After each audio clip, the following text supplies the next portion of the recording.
My child is sick. I shouldn't have opened the door. I'm a detective with the Boston Police Department. I've worked here a long time. I was born and raised in Boston. My parents are buried here too. Beyond that, there's not much to say, but last month, everything turned upside down. That's why I think I should tell this somewhere. I have a wife, a child, a dog, and I think there's a cat somewhere in the house.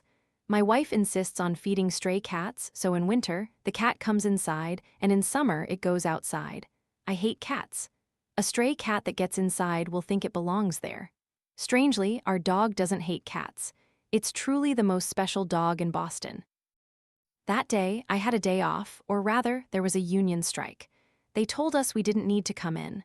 I wasn't going to stand on a picket line, so I spent the day tackling the calls my wife couldn't be bothered with. Husbands, you understand that feeling, right? Today's to-do list had one unexpected item: call the doctor. My son, Jason Jr., had been sick lately. He was losing sleep, vomiting, having nightmares. Some days he'd just sit and stare at the wall.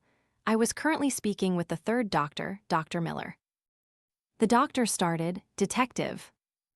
I corrected him. "I'm sure you don't like being called doctor incorrectly, either." The doctor sighed, sounding annoyed. "Detective Miller." "That's right," I replied, gesturing for him to continue. "Your son is perfectly healthy," he explained. I rolled my eyes. "So what about the vomiting?" "The vomiting is self-induced," he said. "You mean he has an eating disorder or something?" I yelled. "That's highly unlikely for a 6-year-old. "Maybe he's just seeking attention," I muttered under my breath. It was true.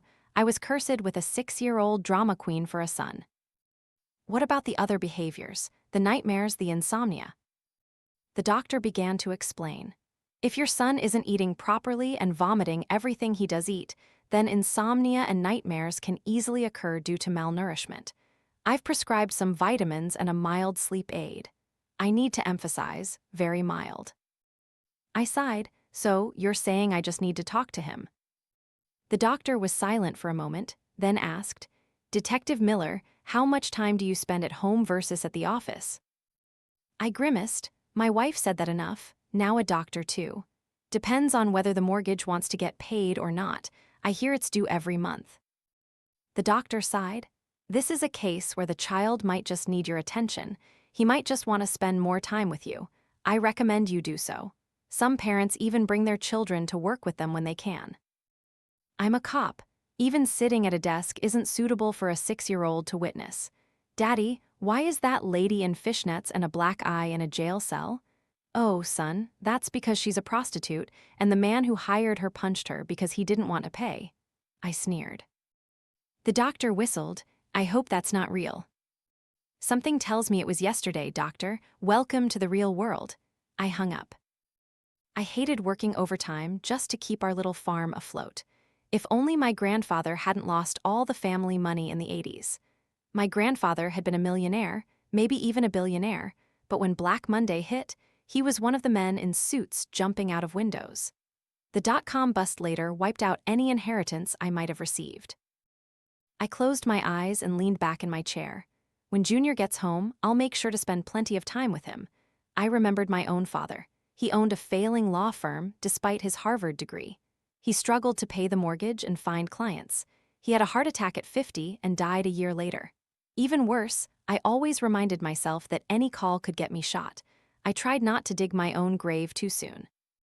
The overtime hours I took were desk jobs, and for my wife, I'd been doing more desk work than field work in recent years.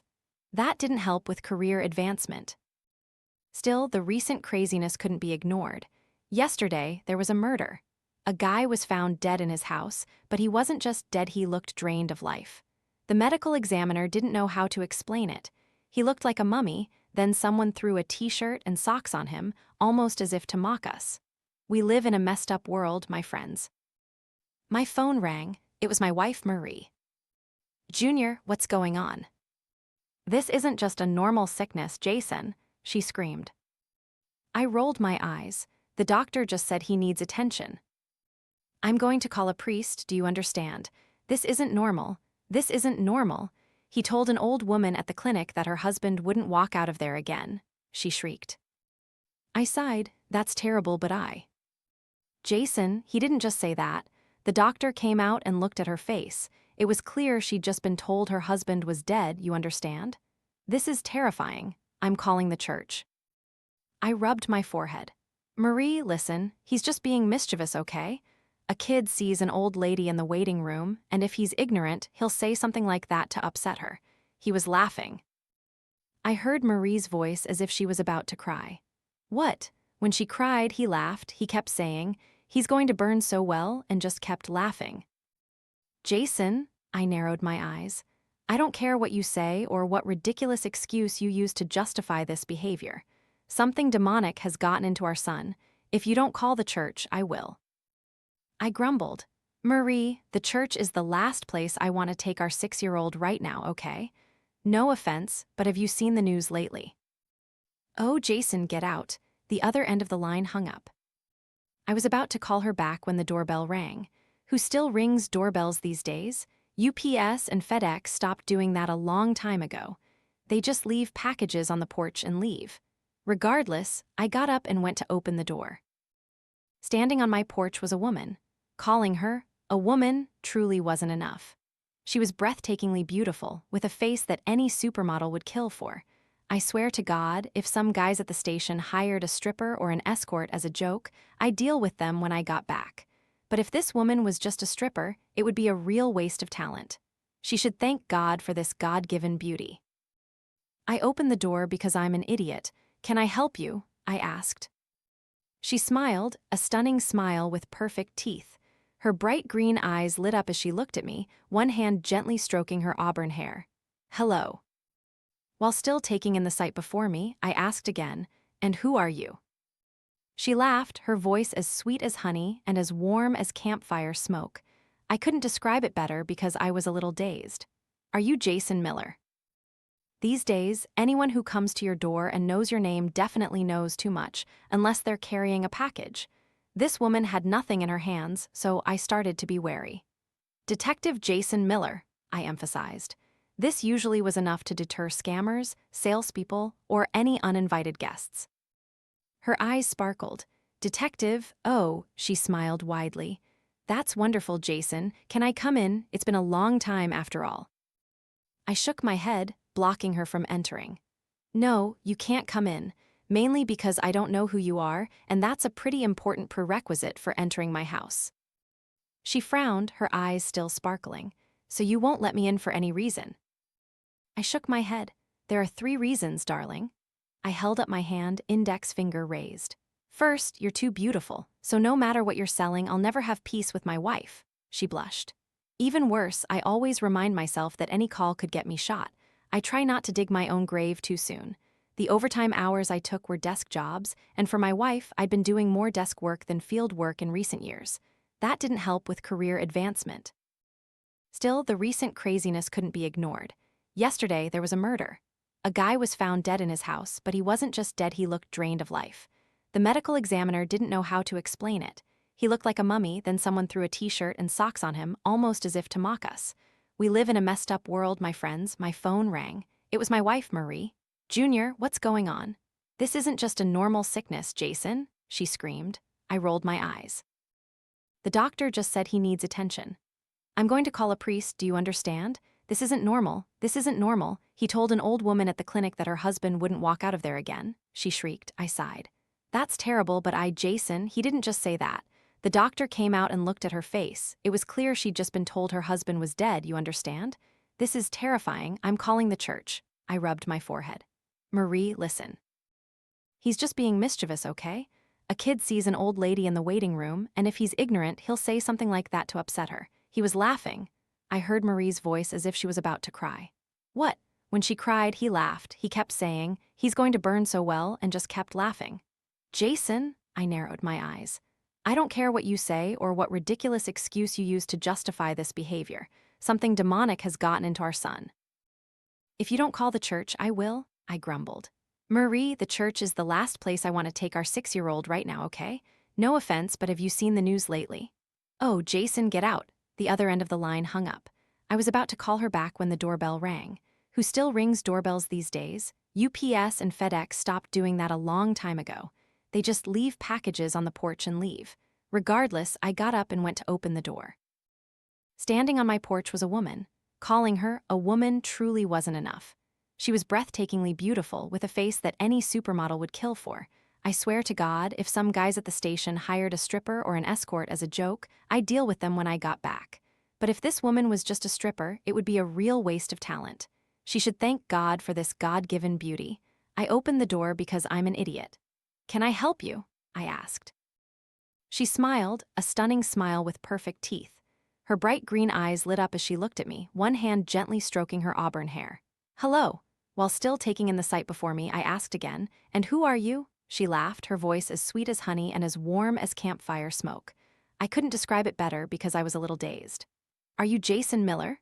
These days, anyone who comes to your door and knows your name definitely knows too much, unless they're carrying a package. This woman had nothing in her hands, so I started to be wary. "Detective Jason Miller," I emphasized. This usually was enough to deter scammers, salespeople, or any uninvited guests. Her eyes sparkled. "Detective? Oh," she smiled widely. "That's wonderful, Jason. Can I come in? It's been a long time, after all." I shook my head, blocking her from entering. "No, you can't come in, mainly because I don't know who you are, and that's a pretty important prerequisite for entering my house." She frowned, her eyes still sparkling. "So you won't let me in for any reason?" I shook my head. "There are 3 reasons, darling." I held up my hand, index finger raised. "First, you're too beautiful, so no matter what you're selling, I'll never have peace with my wife." She blushed.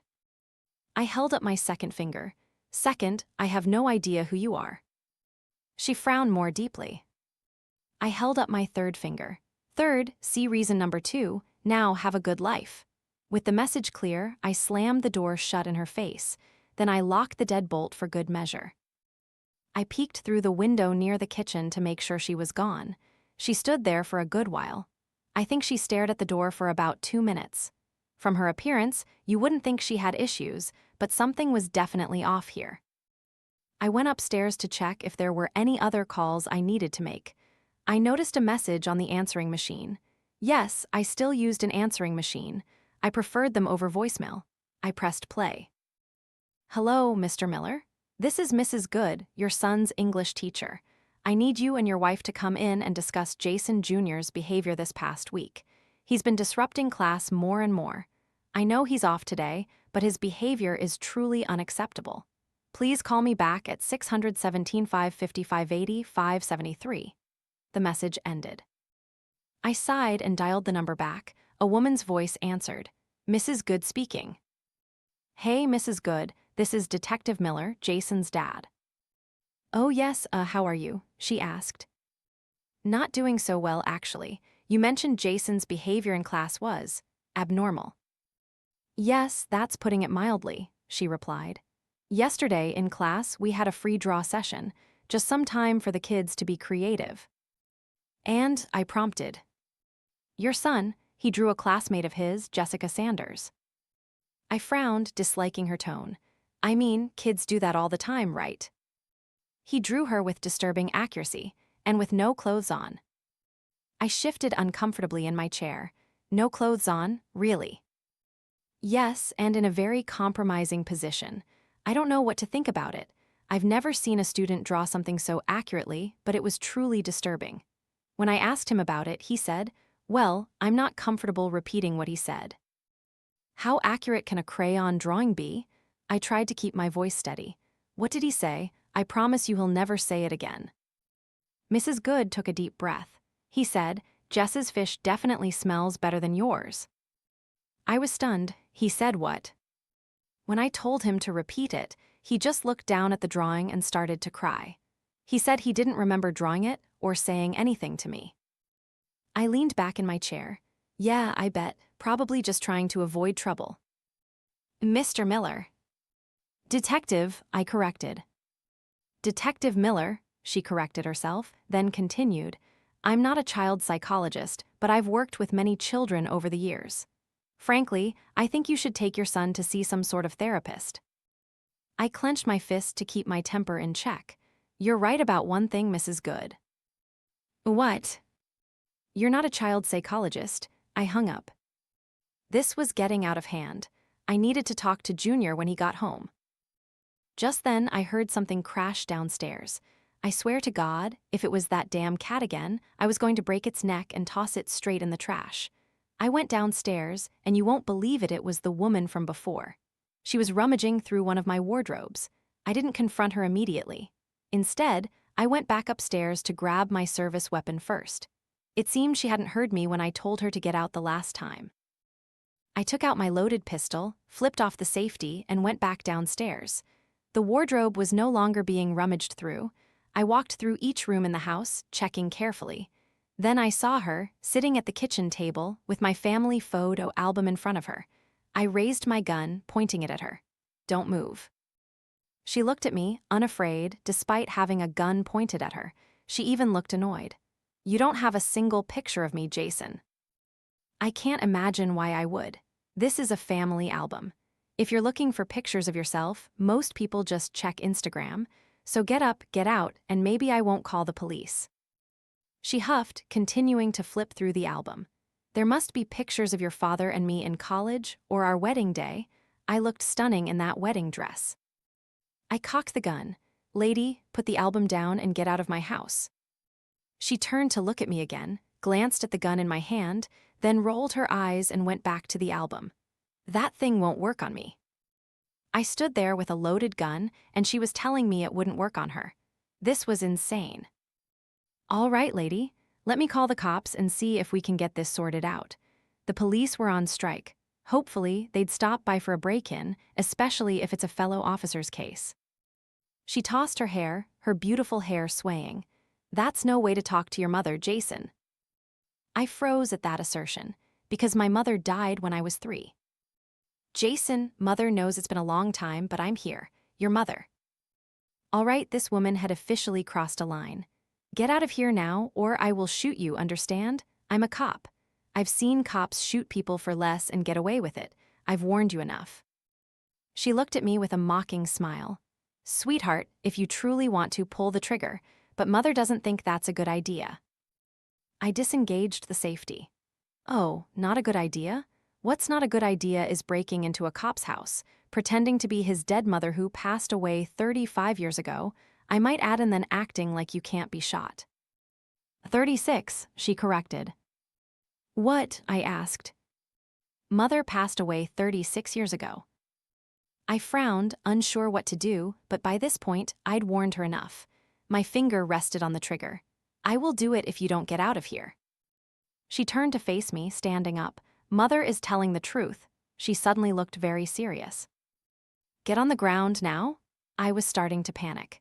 Usually when you catch intruders, they either cower or go wild, but she wasn't like a crazy person. She was speaking perfectly coherently. "I just want you to hear mother out," she said. "She says she's Jason's mother. She's my mother." Now I was truly angry. "My mother is in heaven, you lunatic, but if you want to meet her, keep standing there." When I said that, she frowned. "Oh, about that." I wasn't sure what made me angrier, the insinuation that my mother might be in hell, or the fact that she still wouldn't follow instructions. Either way, I pulled the trigger. She didn't flinch. I had missed. Instead, she picked up the untouched bullet from her chest, examining it carefully. "Oh, last time, Uncle Mike at least tore my skin." I checked the magazine, confused. "No, this is my .40 caliber." She held the bullet, placed it on her thumb, and flicked it at me.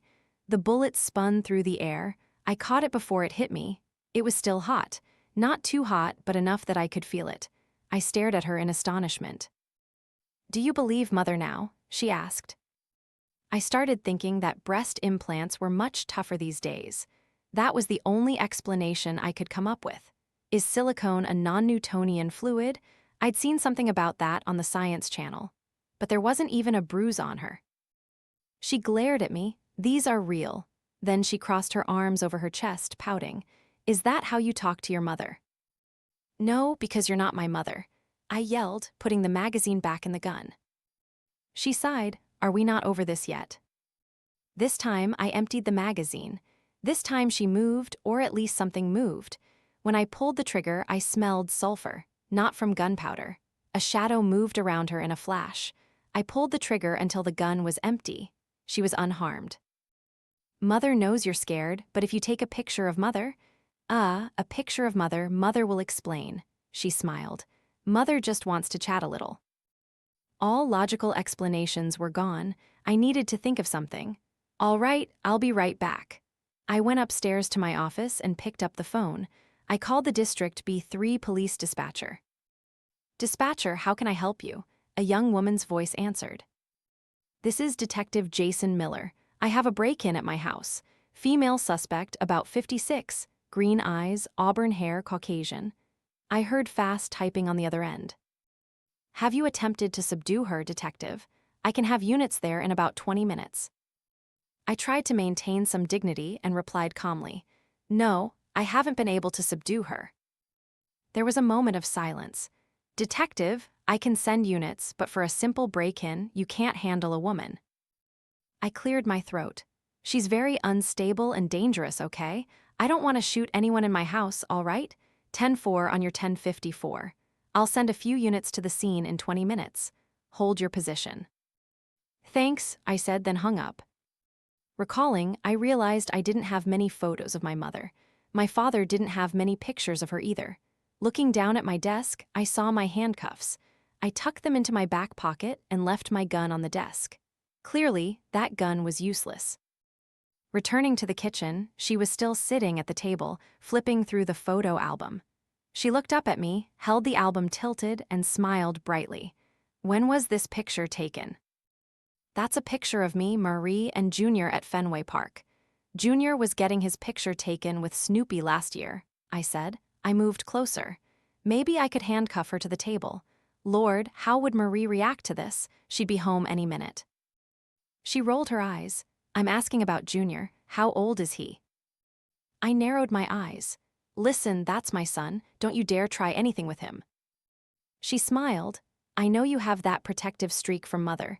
Mother had it with you too, you know. Oh, I'm sick of this. So Mother says she protected me. Then why did she commit suicide? She frowned. Mother didn't. Mother. All right, Mother did drink that, but Mother was forced, understand? She sighed. Mother knew her limits and Mother knew how to drink. I had expected her to say something like, Mother did it because she couldn't take it anymore, or Mother didn't commit suicide. According to the official records, my mother didn't commit suicide, but ever since I joined the force, I had reviewed her file out of curiosity.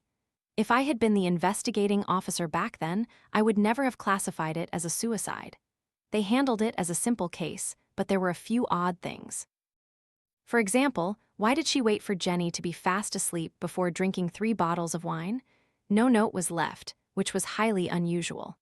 Plus, committing suicide on your birthday isn't exactly common either. But the strangest thing was that I always thought something wasn't right, but I also thought maybe I felt that way only because the victim was my mother. Why didn't this woman know the cause of death? If she was impersonating for fraudulent purposes, she would just say she didn't commit suicide. That was in the file. I decided to try to engage her a bit and sat down next to her. So, if Mother didn't commit suicide, what happened? She looked away. Mother, listen, we can talk about Mother all day, but Mother wants to know about you. She looked at me, her eyes as if about to cry. Mother misses you. Now I knew she was just full of lies. Oh, Mother misses me? Really? I chuckled. Listen, lady, I'm not your son. You have to be attached to someone to miss them, and you only had me for 3 years before you died. 3 years and 4 months, she corrected. This was starting to get really bizarre. She was exactly right on the numbers. I needed to throw in some false information to test if she was an imposter. What was I saying? Of course, she was an imposter. She didn't look a day over 21, while my mother would be at least 57 by now. Anyway, this was a good way to test her. So you say you're my mother, a waitress from Denny's named Daisy, who once knew my father. She narrowed her eyes. Mother would beat Dave up if he ever said Mother was just a damn waitress. Mother went to Harvard with him, for God's sake. He told you Mother was a waitress? Who? Mother's name is Sarah, and you know that, damn it. My mother was a Harvard molecular biology student. This couldn't be real. And why didn't she know my father was dead? She continued to shake her head. Listen, if you're trying to test Mother, Mother understands, but Mother went to Harvard with your father. Mother studied molecular biology.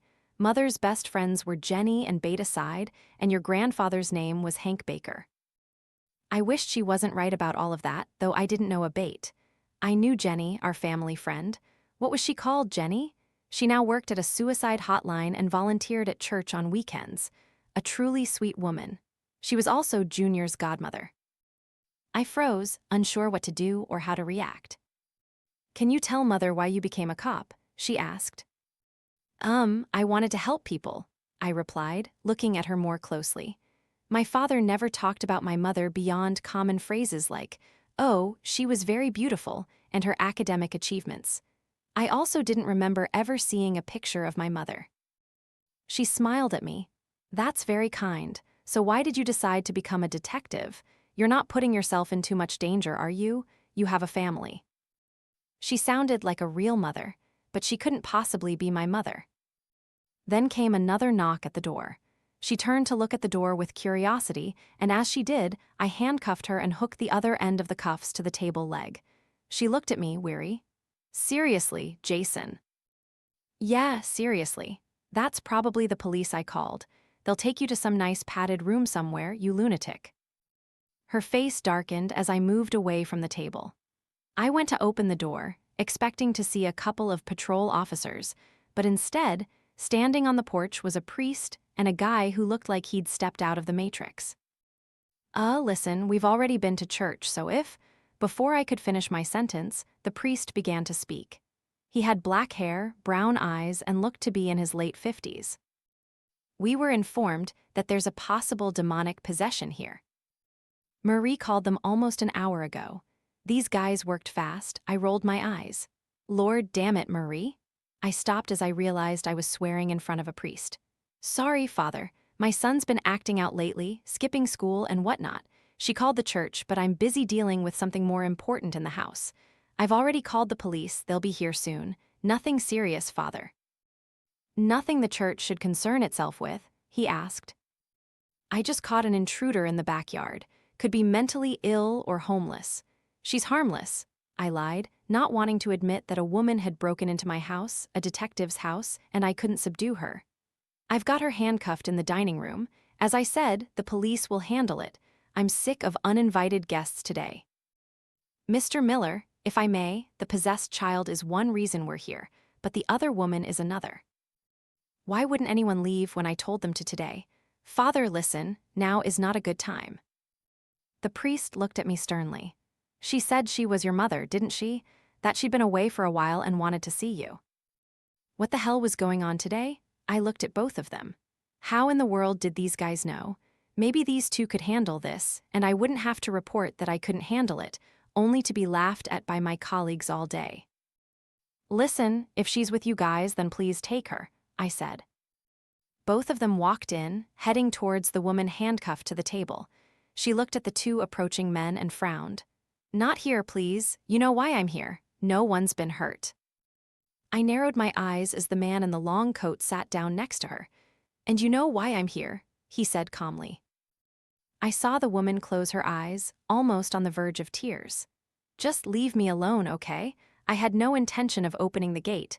I just wanted to be with my family. I just hoped this whole mess would be out of the house before my wife came home, so I'd never have to tell her anything. But the more I looked at this woman, the more I felt sorry for her. Should I have played along with her? So, Sarah, these guys from the church say they know you. Maybe you can go with them." She looked at me with tender eyes, quickly wiping away tears. "Jason, you haven't finished telling Mother about how you became a detective." I glanced at the priest, a bit annoyed. "See, Father, she's pretending to be my mother, who died right after I was born. I emphasize died." The woman looked at me again. "What about your father? Mother wants to see him. Surely he can prove who Mother is to you." This woman was truly driving me insane. "All right, why not meet him? He's in Forest Hills." I almost felt guilty seeing her face, as if I'd just kicked her puppy across the room. I started to worry because she actually looked sad at the news. "Where is Forest Hills?" the man in the long coat asked. The priest answered while I watched the woman's reaction. "It's a cemetery." Just then, I heard the front door open. "Oh God, it's Marie, it's Marie." She was home, and there were 3 strangers in my house, only one of whom was trustworthy, and I didn't think anyone could explain why there was a beautiful woman handcuffed in the kitchen. I heard Marie scolding Junior. "Please, for the love of God." I walked towards them and looked at Marie's dirty blonde hair and tired brown eyes. She seemed to have had a wonderful day. Junior gave a strange smile, the kind of smile you'd expect from a psychotic child right after it broke a bird's neck or something like that. "Hello, Father."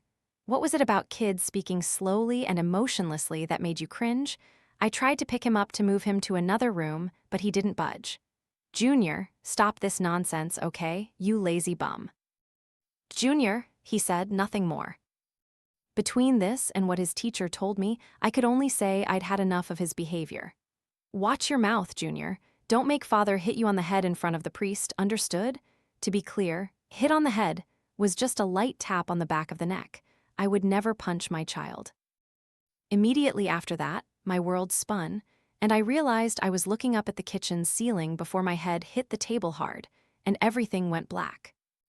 The next thing I knew, I was in a hospital. I sat up, my head throbbing. I heard Marie crying.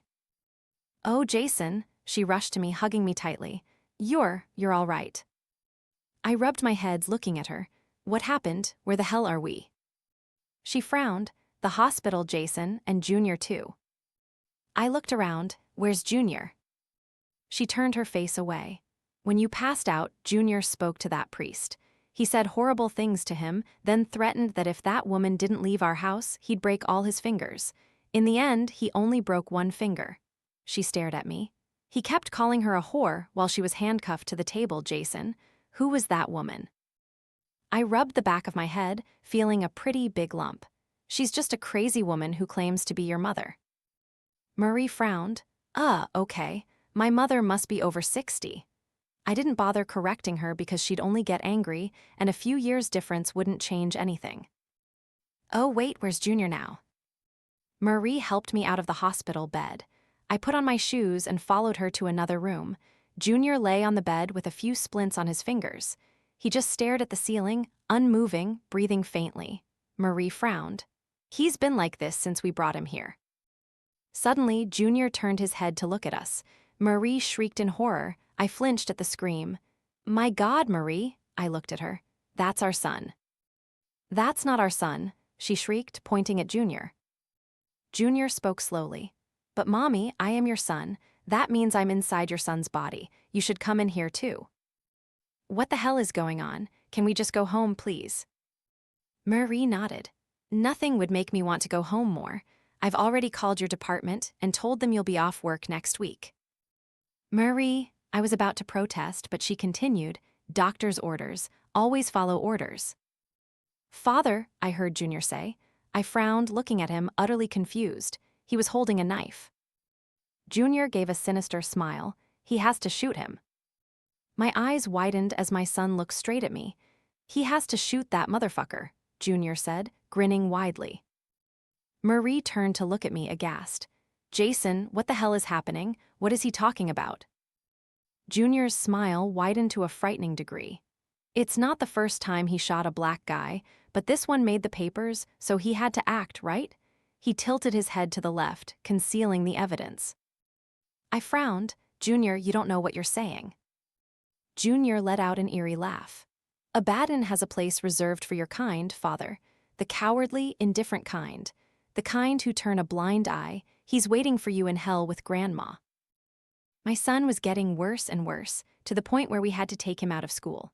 Father Walls was the first to arrive to perform what they called a spiritual assessment. Father Walls was the local Catholic priest, or at least close to our home. Marie and I had attended his church since before we were married, and Father Walls was the one who officiated our wedding. Father Walls was probably the happiest person I'd ever known, and that was why when I alluded to child abuse, Marie hung up. Father Walls smiled broadly as I opened the door, surprised to have someone knocking at the house again. The wrinkles on his face were deep and old, seemingly from years of smiling. He always seemed very happy to see us, as always. I thought Father Thomas had already stopped by. Father Walls asked as we led him to Junior's room. Marie answered for me. Father Thomas tried to help but seemed distracted by a woman, Marie rolled her eyes, caught up in some checkmate thing and got arrested. After that, Father Thomas and that Timothy guy went with her, and we haven't heard anything since. Father Walls just nodded. I did hear Father Thomas was here for other work. Currently, I believe he's in the Vatican. I frowned. Why would that woman get Father arrested? Marie huffed.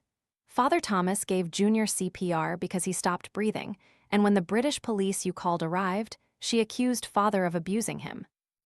I shook my head.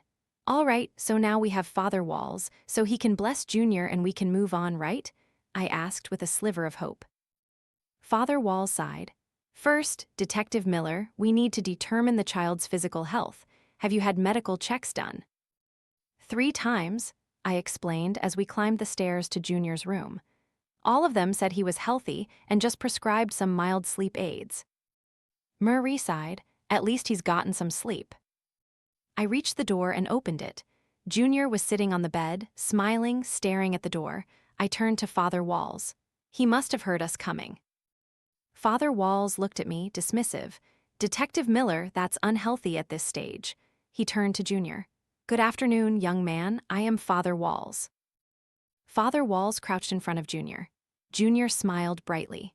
Junior just stared at Father Walls, unblinking. Father Walls' smile slowly faded as they both stared in silence. Behind us, I heard our dog, Trooper, run down the hallway and hide under the bed. Trooper was a German shepherd, but the way he acted, you wouldn't know it. First the damn stray cat, and now cowering in the bedroom. Marie squeezed my hand tighter as the tension between the two seemed to increase. Suddenly, Junior began to scream. He didn't blink, just screamed in Father Walls' face. Father Walls recoiled, still silent as he pulled out his rosary beads. Junior continued to scream. Marie covered her ears. I flinched slightly as Junior's scream grew higher and higher. He screamed continuously for 1 to 2 minutes without taking a breath. His face grew redder and redder as he continued to scream. Father Walls yelled, "Enough!" I had never heard Father Walls yell in such an angry tone. Junior's screaming stopped. He just closed his mouth, still staring at Father Walls. Father Walls suddenly jumped, dropping his rosary beads.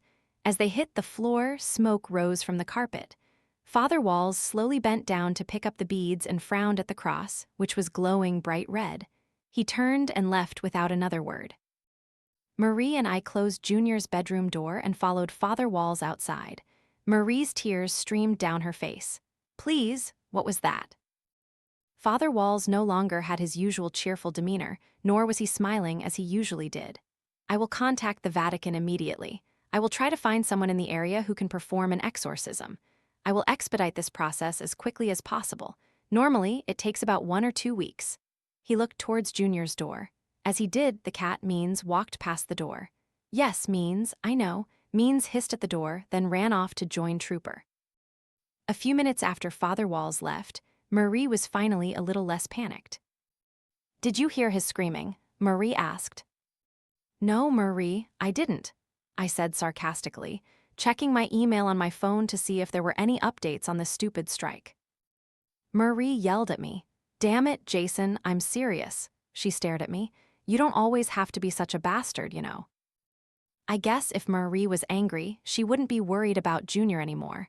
I was worried sick, but I couldn't show it. We couldn't both lose control at the same time. When Junior screamed, it was the most terrifying sound I'd ever heard in my life. It barely sounded human. Well, we can't change our nature. Marie punched my arm. Our son is possessed, don't you understand? There's something evil here in our house, she shrieked. I looked at her, straight into her eyes. I saw her eyes were still teary, and she was shaking. I held her close. I kissed her forehead as she sobbed. If Father Walls needed a week to find someone to perform an exorcism, I didn't know how we would hold out. Marie and I held each other for what felt like hours before my phone rang. Marie pulled back. You should answer that. I'll go make dinner. I sighed, looking at my phone. It was my sergeant. I picked up. Hello, Sarge, what's up? His raspy voice came through the phone. Evidence C7, where is it, detective? I walked into my office, trying to avoid Marie hearing me. I did as you asked, Sarge. I deleted it from the record.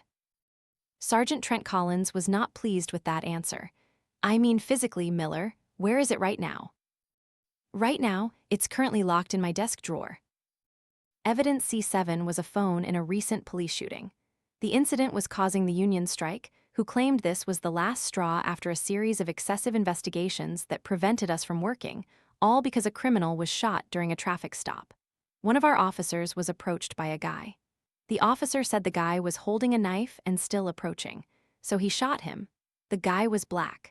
I was the one who handled the paperwork and conducted the initial investigation. I shouldn't have been the one to do it, but the sergeant was very insistent.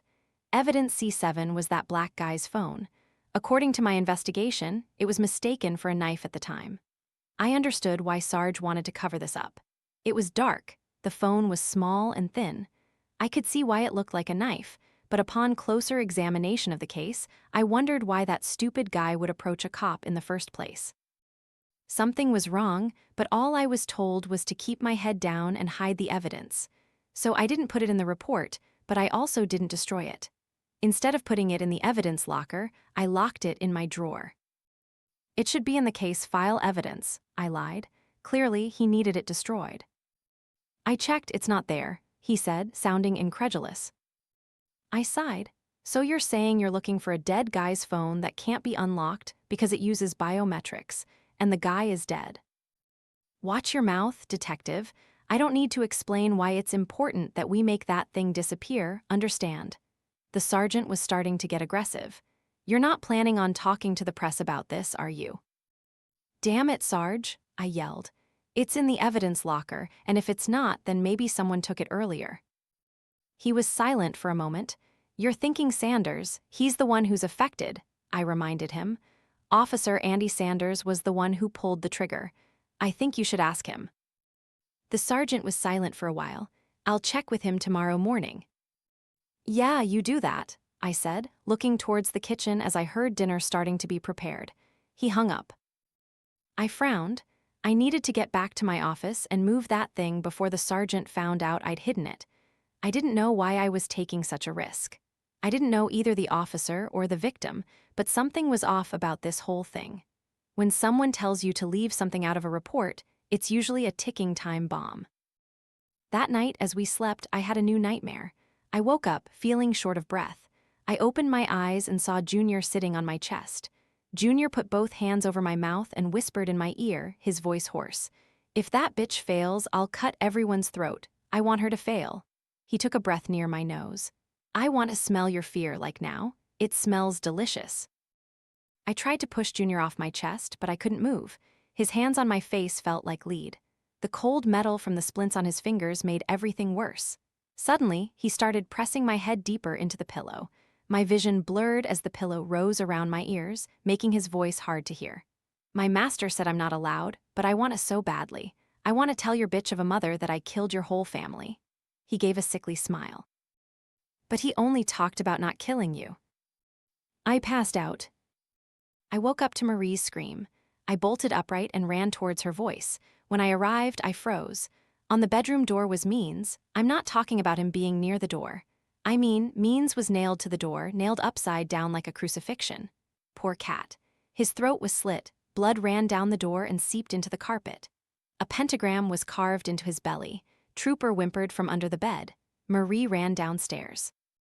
I tried to pull the cat off the door, but it was no use. It took me too long with pliers and a hammer to get him off. I also spent the entire next day cleaning cat blood from the carpet. Repainting the door was the next fun activity. Marie and I started installing door stoppers for the bedrooms for the next few nights. Trooper slept on our bed. Marie and I took turns sleeping. I don't think Trooper got any sleep at all. I don't know if he was scared or if he missed his cat friend. Actually, I missed that damn cat. At least when he was alive, I could explain the scratching at the door at night. 3 days after Father Wall's visit, Marie was exhausted. I can't get any good sleep. I don't know if Junior is going to kill us and the dog in our sleep, Marie whined. I frowned. Marie, he's not going to kill us. He loves us.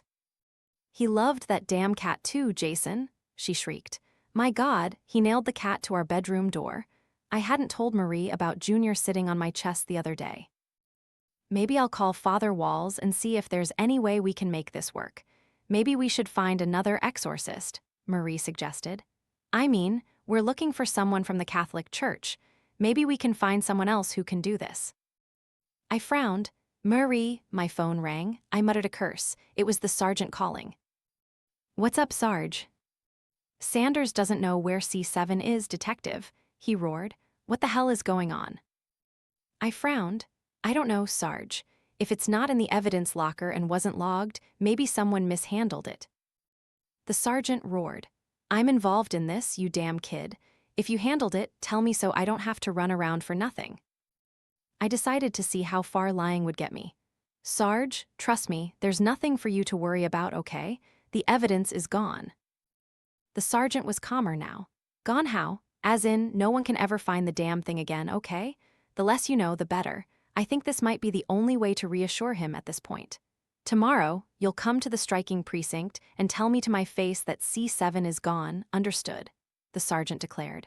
Internal affairs will take over this case in 2 days. I don't want them to find anything unusual, understood. They won't find anything, I emphasized. This wasn't a lie. If they took the evidence and records, they wouldn't think to check in my desk. Good, Sarge hung up. I sighed and looked at Marie. Sorry, hun. Marie frowned. Sounds like things aren't going well at work. I shook my head. We're on this stupid strike because Sanders shot a guy, and the media is demanding we release weapons and let the feds investigate. The mayor is on their side, so the whole precinct is stressed. No one wants internal affairs poking around our business, and any mistakes or oversights could get the whole precinct in trouble. Marie was about to say something when there was a knock at the door. Marie looked towards the door. Who would come at this hour? I got up and walked towards the door. More unannounced guests.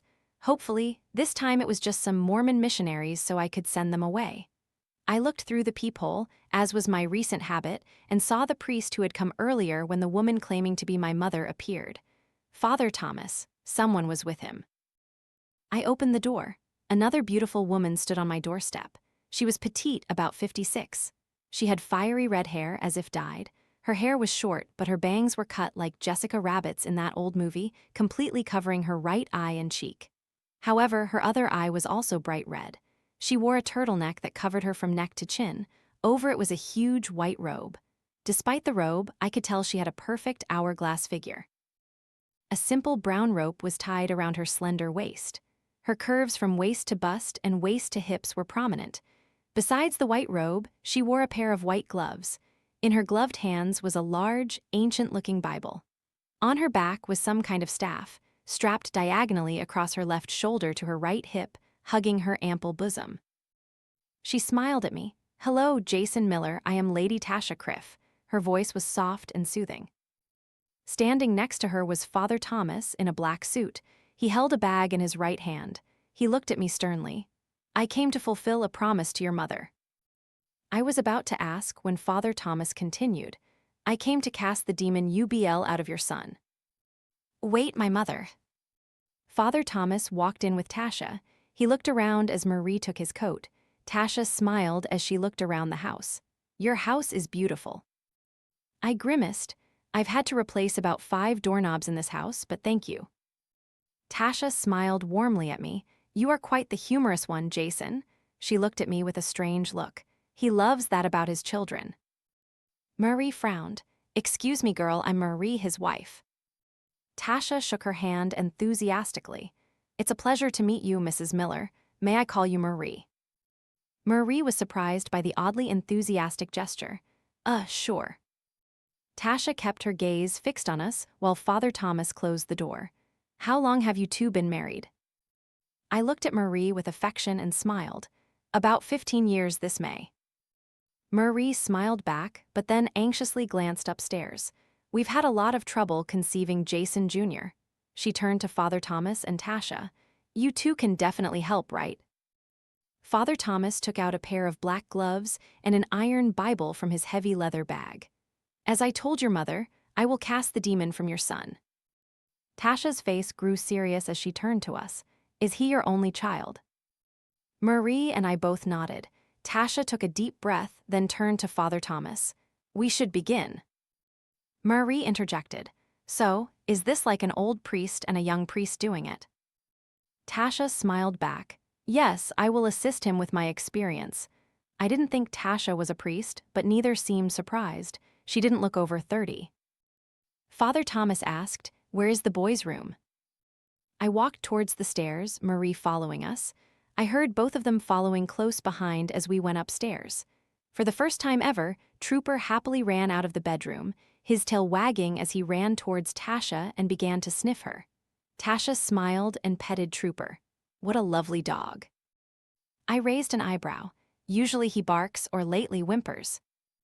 "I love dogs," Tasha said cheerfully, scratching behind his ear as she crouched down. I flinched slightly. Her hair slid from her face, revealing an ugly scar that ran from her forehead, across her eye, ending at the top of her cheekbone. The scar even pulled down her hairline. I turned my face away. No wonder she wore her hair to cover her right eye.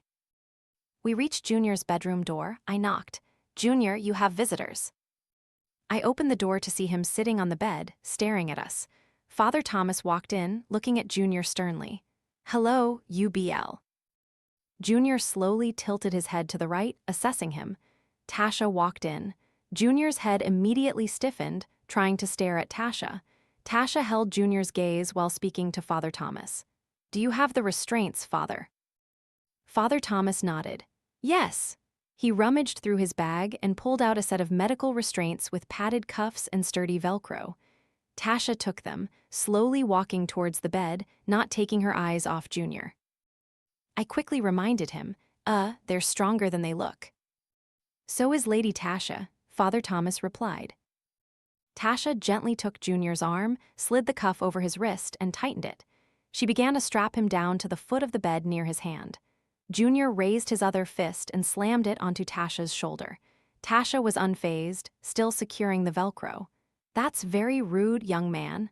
She cuffed his other hand. "The less you resist, the easier this will be for everyone." Junior spat in her face. Again, she was unfazed, not even bothering to wipe it away. She continued to strap the other cuff to the other side of the bed. She walked towards Father Thomas, who had a small cloth ready. "Thank you, Father." "Always prepared," Father Thomas said as Tasha took the cloth. "Are you all right?" Tasha rotated her shoulder where Junior had hit her. "I'm fine. Hopefully these restraints hold." Father Thomas nodded. "They will hold." Tasha took another pair of restraints and tightly bound Junior's legs. Marie whined. "Why do we have to tie him up?" Father Thomas replied as he helped Tasha strap Junior's legs, "To prevent him from hurting himself, like before when he broke his own fingers." Marie frowned. "Just please don't hurt him." Tasha finished securing the restraints and smiled warmly at Marie. "Hurting little Jason is the last thing we want. Don't worry, we will cast the demon out of him." "I can't say I'm not worried. What if you can't do it?" Father Thomas interjected. "Have faith, Jason." Tasha nodded. "Yes, put your faith in God. We are doing so." She smiled, then suddenly turned to Junior with a stern look. "We will cast you out and send you back to your master. The exorcism will be very painful for a demon. Surely you are familiar with pain, living in hell, but you can avoid pain if you leave the boy's body now." Junior opened his mouth and vomited straight onto Tasha. Marie gagged. Tasha's white robe was stained brown and red. She turned to Marie and me, simply asking, "Do either of you have a large towel?" Father Thomas walked over to Tasha, sighing, "And this is why I wear black when doing exorcisms." He used another cloth to clean her off as best he could. Tasha looked at Father Thomas with a serious look before giving a half-smile. "I'll keep that in mind." Junior laughed maniacally. "You're covered in puke. I'm not a demon." Tasha sighed as Father Thomas's cloth was no longer usable. Marie returned with a few more towels, and I backed away. "We should probably let you two work." Father Thomas nodded in agreement. "Close the door. Whatever you hear, do not open the door, understood?" Tasha looked at me, explaining, "The demon will pretend to be your son. It might call out to you, but that's only in hopes that you'll interrupt the exorcism." I nodded. "All right, we're trusting you too. If anything happens to him, we're blaming you." Tasha smiled warmly again. "Your son is in very good hands." Marie and I went downstairs, closing the door behind us. Trooper followed us. I sat down at the kitchen table. Marie looked at me, confused. "What did he mean?" He kept his promise to your mother. I sighed. The woman who came to the house that day, the one handcuffed to the kitchen table. She said she was my mother. Hearing that, Marie said nothing. She got up and went upstairs to the bedroom, rummaging for a few minutes. I sighed, starting to check Facebook and email on my phone. Marie came back empty-handed. I know we have something. Oh, wait, let me call Jenny. I sighed. You don't need to bother Jenny, hun. Marie shrugged. Yes, I do. She picked up the phone. I leaned back and looked at the ceiling. The light suddenly flickered and I frowned as I heard a deep roar from upstairs. Father Thomas was chanting something and I thought I heard Tasha chanting along too. I closed my eyes, trying to ignore it as the lights continued to flicker. Marie seemed more focused on her call. Yeah, Jenny, do you have any old photos? Oh, give them all to me. Oh, really? Great, you have some, right? You don't mind? Oh, good. Yes, we're free. Hey, this is pretty important. We have company right now, but all right. Thanks a lot. Marie sighed. I forgot that Jenny always invites herself over, no matter what. Jenny was a lonely woman. There was a loud bang, a crash, and screams from upstairs. The lights flickered, and I looked at Marie. Marie sat next to me and held me tightly. I held her tighter. I saw Father Thomas walk down the stairs, sweat glistening on his forehead. Tasha followed close behind him. Hopefully everything's done. I stood up with Marie. Is it over? Father Thomas frowned at me. Not yet. Tasha added, your son is very strong, she sighed, but the demon is stronger. Father Thomas went into the kitchen and splashed some cold water on his face. We should contact Timothy. Suddenly, he groaned, clutching his side. Tasha walked over to him, worried. Father, you're hurt. Father Thomas nodded, admitting, I was thrown against the wall pretty hard. Tasha closed her eyes, whispering, Our Father, who art in heaven, hallowed be thy name. Thy kingdom come, thy will be done on earth as it is in heaven. Give us this day our daily bread, and forgive us our trespasses as we forgive those who trespass against us. And lead us not into temptation, but deliver us from evil. She took a breath, then continued, Heal the wounds your servant has received in your service, Father, and protect his spirit from weariness and stress in this difficult time. Her hand rested on Father Thomas's hip. Amen. Father Thomas stood up straight, rubbing his back. His pain suddenly vanished. Thank you, he nodded, grateful to her as he wiped his face with a cloth. Tasha also used the cloth, adding a little more soap to try and clean her robe. Marie sniffled. So you mean it's not cured yet? After cleaning most of the stains from her robe, Tasha murmured to Father Thomas, I just don't like black robes, but I have to admit, white robes are a bit of a disadvantage in this line of work. Father Thomas ignored her complaint and suggested again, I think we need to contact Timothy. Who's Timothy? I asked. Father Thomas explained, he's the one who was with me last time when we were tracking your mother. I tried to ignore the fact that even Father Thomas thought that woman was my mother. All right, why and how can he help? He's an angel, Father Thomas began. Tasha cut him off. We don't need my brother, Father Thomas. She gave me a bright smile. I recoiled as I realized Tasha was looking at me strangely. It was a very invasive look, as if she was looking straight through me, yet still at me. Father Thomas confronted Tasha. But you said we needed someone to keep UBL from disrupting our efforts, someone to protect us. Tasha unstrapped the staff from her back.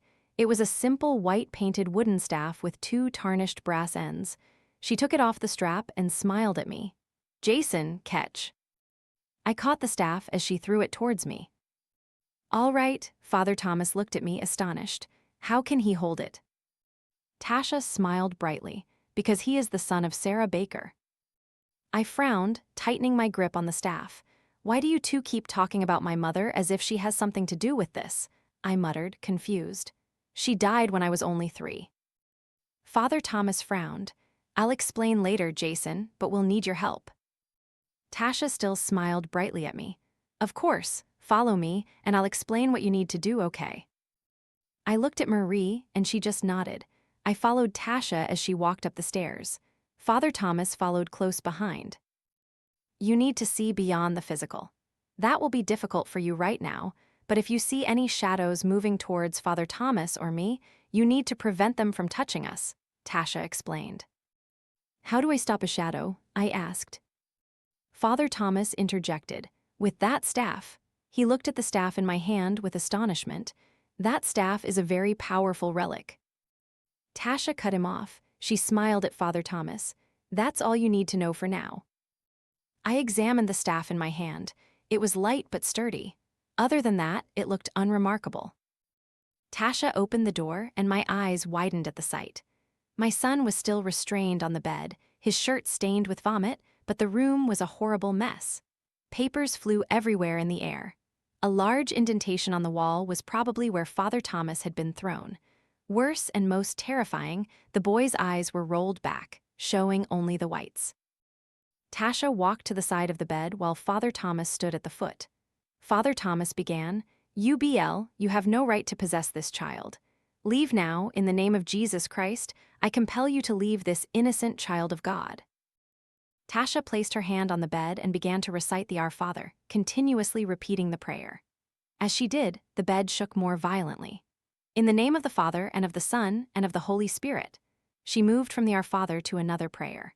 "Oh, most glorious messenger of the heavenly voices, Saint Gabriel Archangel, protect this child in the battle against the corruption of his soul, against the rulers of this dark world, against the evil spirits in high places." As Tasha began her part of the prayer, I noticed Father Thomas continued to recite the Our Father, but right in the middle of Tasha's prayer, I saw a shadow rise from my son's chest. It was so faint that if I hadn't been paying attention, I would have missed it. I moved slowly to the other side of the bed, and just before the shadow touched Father Thomas, I thrust the staff into it. Unexpectedly, I felt the staff connect with something. The bed shook violently, jumping and shifting forward. Junior's eyes returned to normal, and he stared at me. "Daddy, Daddy, that's not fair." His voice deepened to a guttural growl as he began to speak in a strange language. Father Thomas continued while Tasha still prayed, "Come to the aid of mankind, whom God created in his image and redeemed at a great price from the tyranny of the devil." I saw a lampshade fly towards Father Thomas. I batted it away with the staff, and the lamp sailed over Tasha's head, shattering against the wall. Tasha remained focused on her prayer, not even looking up. Father Thomas continued, "Holy Church reveres you as her protector and guardian. To you God has entrusted the souls of the redeemed to lead them to heaven. Pray to the God of peace to crush Satan under our feet, so that he may no longer hold mankind captive and harm the Church." I saw a shadow move behind Father Thomas. I ran over, hitting it hard with the staff. Junior began to convulse on the bed. I saw Tasha gently place her hand on Junior's forehead, keeping his neck from thrashing too violently. Father Thomas continued, "We pray that our prayer may ascend to the Most High, that he may swiftly show us his mercy. Seize the dragon, the ancient serpent, that is, the devil and Satan, bind him and cast him into the abyss, so that he may no longer deceive the nations." Suddenly, something knocked me to the ground. I was gasping, unable to breathe. Tasha began to read loudly, "In the name of Jesus Christ, our Lord and Savior, with the intercession of the Blessed Virgin Mary, Mother of God, Archangel Gabriel, Saint Peter and Saint Paul, and all the saints, and by the divine authority of our ministry, we strongly resist the attacks and machinations of the devil." Even then, I was lying on the floor, gasping. I pulled the staff to my neck and heard a non-human scream from somewhere. I smelled burning. "All right, you bastard." I stood up. "You may be from hell, but this is how we do it in Boston." I saw the shadow on the wall and lunged, swinging the staff like a baseball bat. A direct hit. I saw the shadow fly back against the opposite wall, creating a large crack in the drywall. God arises, his enemies are scattered, and those who hate him flee before him. As smoke is driven away, so you drive them away. As wax melts before fire, so the wicked perish before God. Tasha continued, still holding her hand, checking on my condition as Father Thomas moved to the next part. "Jason, how are you doing?" "Great," I yelled as the shadow pulled me down again. "Damn it," Tasha said quickly before she continued her prayer. "All right, just say if you need help." I muttered, using the staff to hit my leg. "Oh, I will, ma'am," I yelled as I stood up. "Behold the cross of the Lord, begone, hostile powers," Father Thomas yelled, raising his rosary beads. I quickly realized the shadow was heading towards Father Thomas again. "Oh no, you bastard, I'm not done with you." I swung the staff down and felt like I was pinning something to the floor. I felt the shadow struggling under the staff. Get out of my son now. Tasha continued, the Lion of the tribe of Judah, the root of David, has conquered. Father Thomas began to sprinkle holy water on Junior. Lord, let your mercy descend upon us. Tasha did the same. According to our great hope in you. I struggled as the shadow beneath me writhed. I felt it weakening as it tried to pull my leg. Tasha continued, we cast you out from us, UBL, foul spirit, every satanic power, every infernal invader, every legion, congregation, and diabolical sect. She drew a cross with holy water on Junior's chest. In the name and by the power of Jesus Christ, you, UBL, be plundered and driven out of the church of God, and from souls made in the image and likeness of God, redeemed by the precious blood of the Immaculate Lamb. Father Thomas continued to sprinkle more holy water on Junior, reading aloud, Lord, hear my prayer, and let my cry come to you. Tasha added, the shadow pushed me away, and as it did, I saw a huge figure appear in the darkness, beginning to solidify. It was enormous, filling the space between me and Father Thomas. The shadow began to turn red, and I saw a pair of horns appear along with glowing green eyes. I saw a long snout emerge here, with ugly, blackened, gnarly teeth. Holy hell, I said, thrusting the staff into its neck. The room shook as the figure crashed to the floor. Father Thomas spoke up again, May the Lord be with you, and with your spirit. Tasha yelled, her hand still on Junior's chest, Let us pray. The shadow began to fade on the floor, the lights flickering continuously. Suddenly, strong winds arose around the bed. The wind was so strong it was hard to breathe. Tasha and Father Thomas now prayed together louder. God of heaven, God of earth, God of angels, God of archangels, God of patriarchs, God of prophets, God of apostles, God of martyrs, God of confessors, God of virgins, God who has the power to grant life after death and rest after toil. For there is no other God but you, and there can be no other. For you are the creator of all things visible and invisible, whose kingdom shall never end. We humbly prostrate ourselves before your glorious majesty and implore you to save us by your power from all tyranny of the infernal spirits, from their deceptive wiles and maliciousness. I clung tightly to the staff, falling onto the bed and grabbing Junior's restrained right hand. I looked at him as his eyes darted back and forth in his head. Come on, son, push that bastard out. Father Thomas and Tasha continued their prayer together. Lord, grant us your strong protection and keep us safe and sound. We ask this through Christ our Lord. I looked at Junior, wiping his forehead. From all the snares of the devil, Father Thomas added, deliver us, O Lord. He sprinkled holy water into the air over the bed, that your church may serve you in peace and freedom. Tasha yelled over the howling wind, we implore you. Father Thomas bellowed, hear us, O Lord. Junior suddenly began to convulse violently. Tasha placed her hand over Junior's mouth. I think she was trying to keep him from biting his tongue. That you may crush all the enemies of your church. Begone, UBL, predator of the weak, enemy of human salvation, Father Thomas yelled. Junior opened his mouth wide. The air around the bed was no longer swirling. From his mouth, a small, black-red orb gradually emerged. It looked like it was vaporizing upwards, like a small piece of dry ice. Tasha seized the orb in her hand. As she did, I saw her gloves begin to burn and tear at the edges near the orb. O cunning serpent, you will no longer dare to deceive mankind, oppress the church, torment God's chosen, and sift them like wheat. She looked at me and ordered, hit it, Jason. I raised the staff over my head, telling Satan, God cast you, screaming, out of Boston, you damn bastard. I swung the staff down onto the orb and heard a blood-curdling roar. A blinding white light flashed from the orb, and I was thrown across the room. The throw was so powerful that I landed straight in Marie's and my bedroom, finding myself in the closet. Drywall and several old dresses Marie hadn't worn in years covered me as I tried to get my bearings and figure out what the hell had just happened. I fumbled for a moment, my feet stuck in the wall, the rest buried in the closet. I saw Tasha step into my line of sight.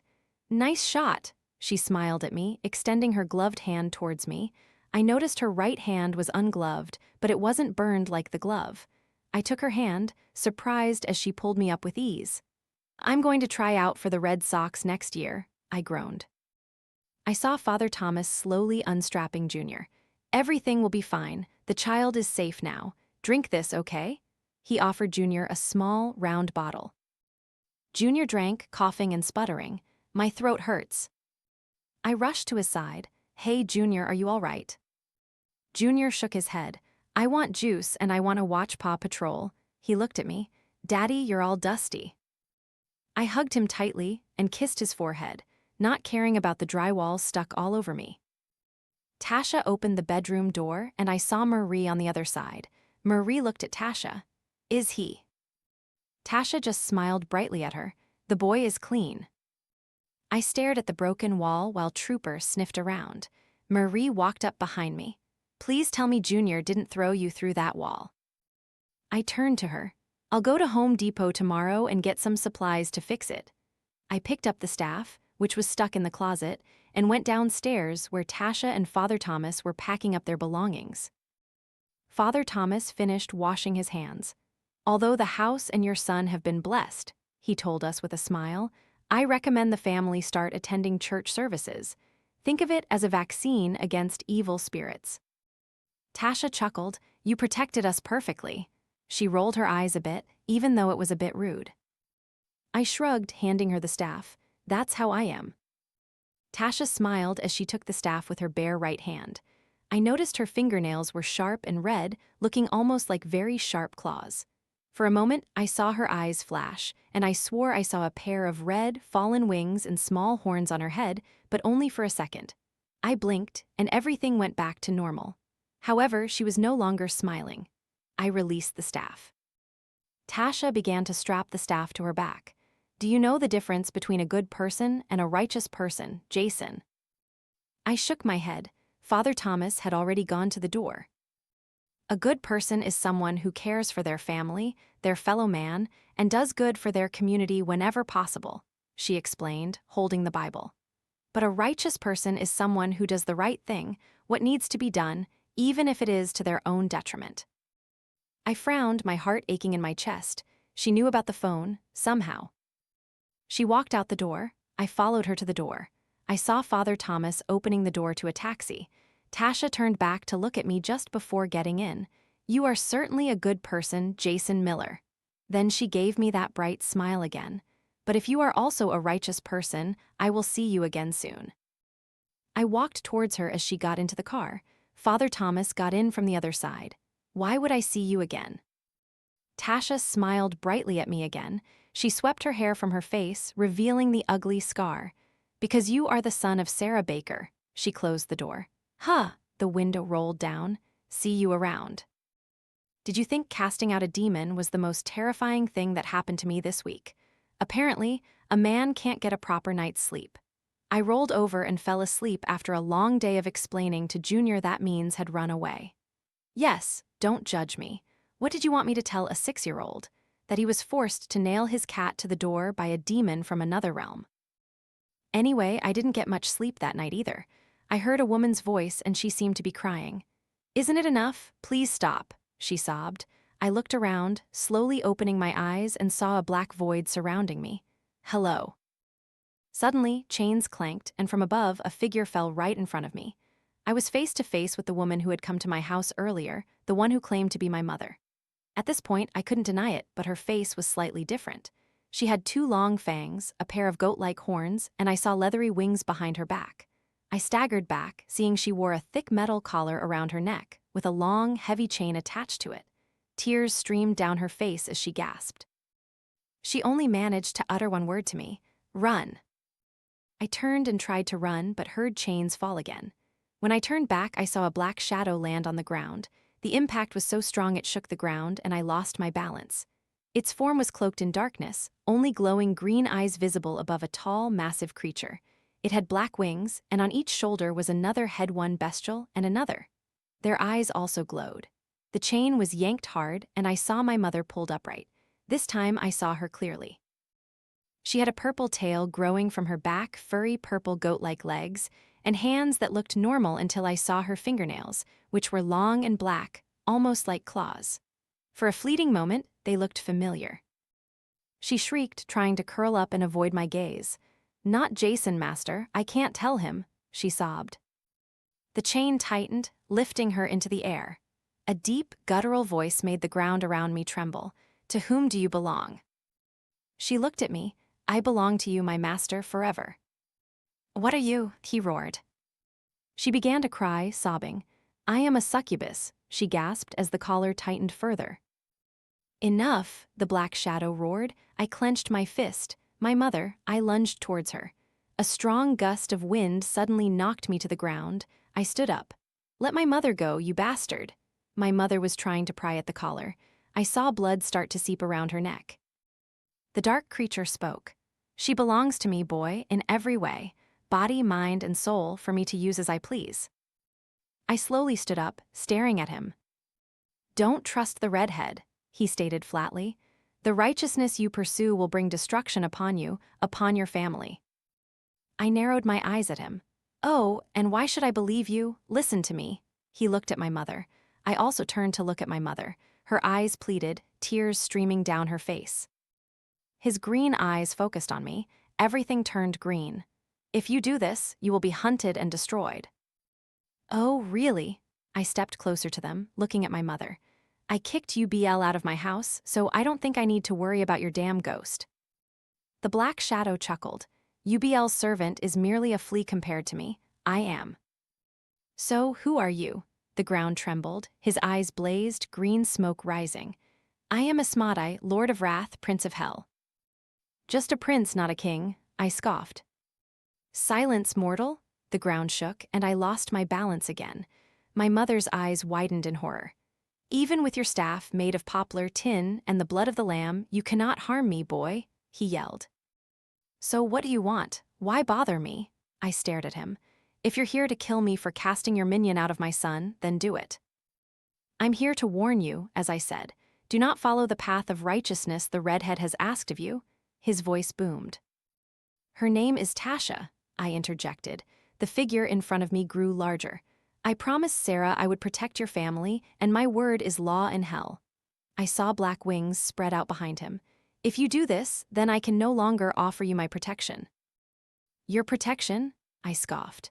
Oh, the protection that got my son possessed? Or the protection that got my cat nailed to the bedroom door? The protection that kept me and my wife terrified for the past week and a half? Oh, I certainly wouldn't want to lose that. I will release her, but with one condition, his voice thundered. My mother's eyes widened, and she turned to look at the black shadow. She gasped, trying to say something, but couldn't. You want my son, don't you? I asked. The middle head shook slightly. No, he raised his hand, pointing at me. I want you. Your soul belongs to me.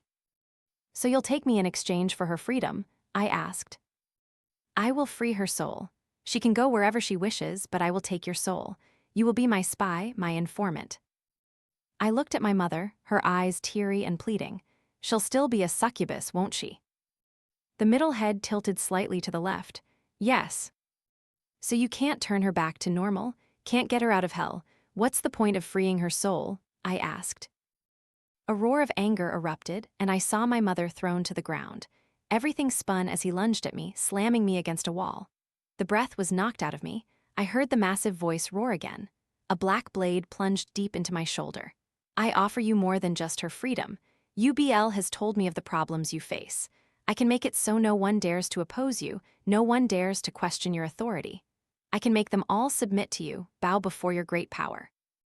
I grimaced, looking straight into his eyes. Go to hell, I'll take her with me. He roared. I looked at my mother, remembering what Asmodai had said about possessing her. You already have her. There's nothing I can do about it. The creature roared loudly. There's something about you, your family? His foul breath hit my face. My mother was crying, kneeling on the ground. I looked over the giant creature's shoulder and saw her looking at me, smiling. Well done, my love, well done. I saw her mouth move silently.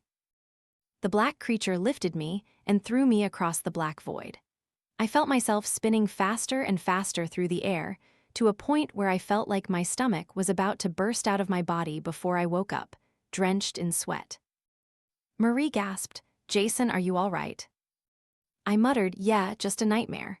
I turned to get out of bed, but winced as I felt a sharp pain in my shoulder. I frowned. Hopefully, this was the last time I'd have to see that creature and my mother. I shivered as I remembered her eyes. I hoped this was just a horrible nightmare after my wonderful evening. I got ready for work. Marie's phone vibrated. Oh, Jenny sent some pictures. I walked closer to Marie as she looked through her phone.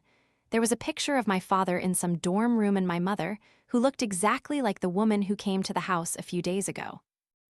Doesn't your mother have another daughter? She looks exactly like the woman who came here today, Marie said in astonishment.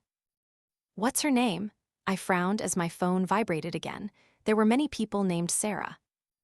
The next picture was, Marie shook her head in disbelief. No way. A text message appeared after that from Jenny. That's me, your dad and your mom. Isn't she beautiful? The message read. Another picture appeared, my mother in a bikini in a dorm room, posing suggestively. Marie chuckled. I think I'm jealous of your mom. Another message chimed in. Be glad you have a son, not a daughter. You'd have to shoot every guy in Boston. I raised an eyebrow. Another picture appeared, my mother in a tight dress, looking incredibly seductive. Is it just me, or does Jenny have a lot of suggestive pictures of my mom? Marie playfully punched my arm. Come on, who knows, maybe they experimented with each other. I rubbed my shoulder as a final picture appeared. My shoulder still ached from this morning. The picture was of my mother, drinking in a bedroom with a few candles lit. Behind her was a balcony and some drapes. I swore I saw something there. Marie, let me see that, I said gently, taking the phone from her hand. Marie frowned. What's wrong? I zoomed in on the picture, focusing on the balcony. In the drapes, there was a very faint shadow, but it was there a figure of a man. His face was very wide and his eyes stared at my mother. I didn't know if it was due to transparency, but his eyes looked black with only yellow irises. I noticed some distortions behind him, as if something was obscuring the view from the balcony. Looking closer, they looked almost like wings. A message from Jenny appeared. This is the last picture I took of Sarah. It was her 20th birthday. Just a few drinks, we told ourselves. I frowned. This was a picture of my mother hours before she died. There was no longer any doubt. The woman who appeared at my house that day was my mother. Marie looked at the picture, frowning. Why are you zooming in on the balcony? I pointed at the face in the drapes. Don't you see that? Marie shook her head. There's nothing strange. I glanced at the time on the phone, then handed it back to her. If Father Thomas left a number, you have to call him and ask about your mother, okay? I have to go to work. I finally returned to the police station. Things weren't exactly peaceful, but at least the strike was over for now. The whole department was buzzing about turning their backs on the mayor if he appeared in public again. Most of us disagreed because the NYPD had already done that, and I was sick of the discount New York comparison. To be clear, New England clam chowder is better than Manhattan. The Yankees suck, and what else? Go Pats. Yes, I said it. 6 rings, do what you want. Want to fight, but I digress. I unlocked my desk drawer and found a Tevidence C7. A cell phone lay in an evidence bag with bloodstains still on its front. Tasha's words echoed in my head. A good person worries about their family, about those around them, and does good things for their community whenever possible, but a righteous person, he does the right thing, what needs to be done, even if it is to their own personal detriment. To my own personal detriment. That was an understatement. I took the phone out and put it in my jacket pocket. As I did, I felt a sharp pain in my left arm. I closed and locked the drawer. Just then, Sarge burst in. He was about 40, pot-bellied, with graying hair and hairy arms. Detective, I need you to open that drawer. I rolled my eyes. Sarge, I already told you. I don't like my drawer being locked, understood. Detective, open it, he yelled. I took out my keys and unlocked the drawer. Have fun, I said, getting up and starting to walk out the door. Sarge rummaged through my desk as I left the building. I knew my captain wasn't clean. He probably told Sarge to move this evidence to me before Internal Affairs took it for political reasons.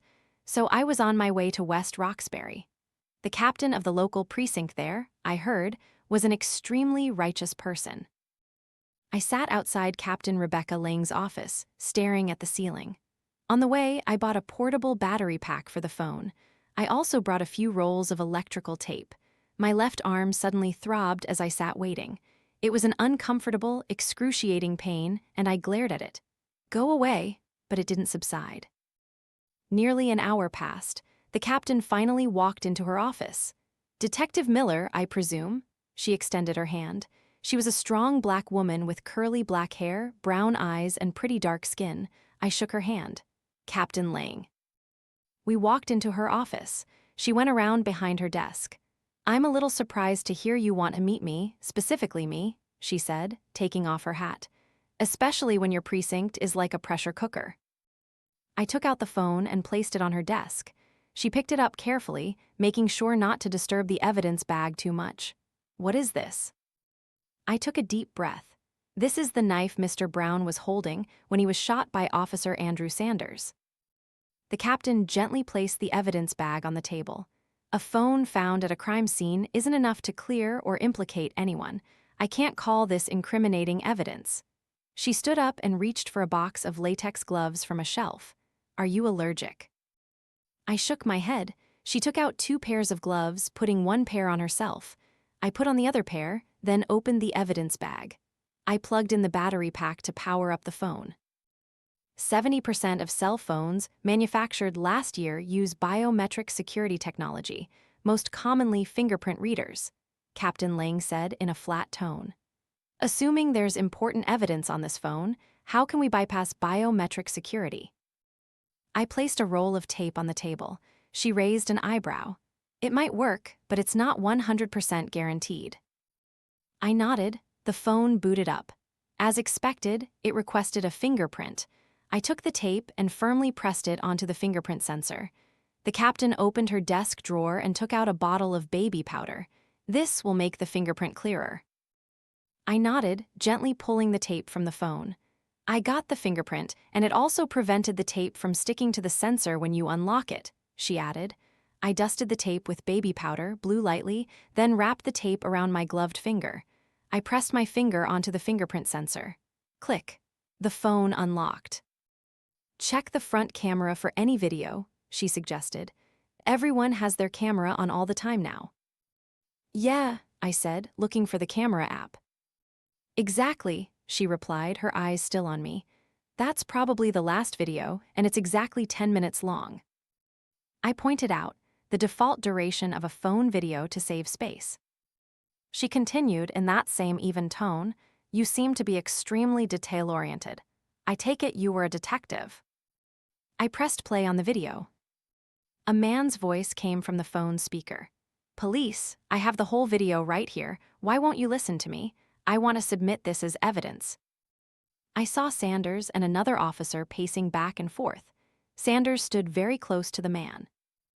I already told you we're handling it. Please leave the scene, Officer Sanders ordered. I have video showing that white girl stabbed that buddy of yours to death. My buddy, I'm trying to help you guys, Mr. Brown yelled. The camera shook. There was a struggle. Give me that damn phone, Sanders yelled. The phone was placed on the hood of a car, screen down. The metal surface was almost completely dark. A woman's voice came through. Uncle Andy, my mouth is dry. Sanders replied, Becky, please be quiet and stay in the car, sweetheart. That's my niece. Oh, hey, stop, I'm raising my hands, Mr. Brown yelled. Drop the knife, Sanders' voice grew harsh. The other officer spoke up. Andy, calm down, man. This girl is too smart to have her life ruined for one mistake, okay? She's a good kid. Sanders yelled. There was a sound of running. The phone was picked up. Mr. Brown's face briefly appeared on the screen as everything shook. When it stopped, Sanders yelled, No one is showing any signs of stopping. Drop the knife, Sanders yelled again. The other officer said, Andy, he doesn't have a knife. A magazine was emptied. The image on the phone changed. It seemed to have fallen at least 15 to 20 feet away from Mr. Brown's body. It landed in a good enough position to see Mr. Brown's chest heaving through the concealing grass. Officer Sanders was approaching him, gun still aimed. He removed the magazine and reloaded. Mr. Brown gasped, If I survive this, you're dead, you bastard. Sanders finished reloading, a cold laugh on his face. Guess what, motherfucker, you're not going to survive. Andy, no, 2 more gunshots rang out. Mr. Brown's chest no longer heaved. Officer Sanders holstered his gun and began to search Mr. Brown's body. "Where's that damn phone?" Sanders kicked Mr. Brown's body. "Damn it." A woman's voice echoed, but what she said was not clearly audible. "What the hell, Andy?" the other officer yelled. "That girl, she's not going to let one mistake ruin her life. She killed someone, she ran someone over. Andy, there's no way to get away with that."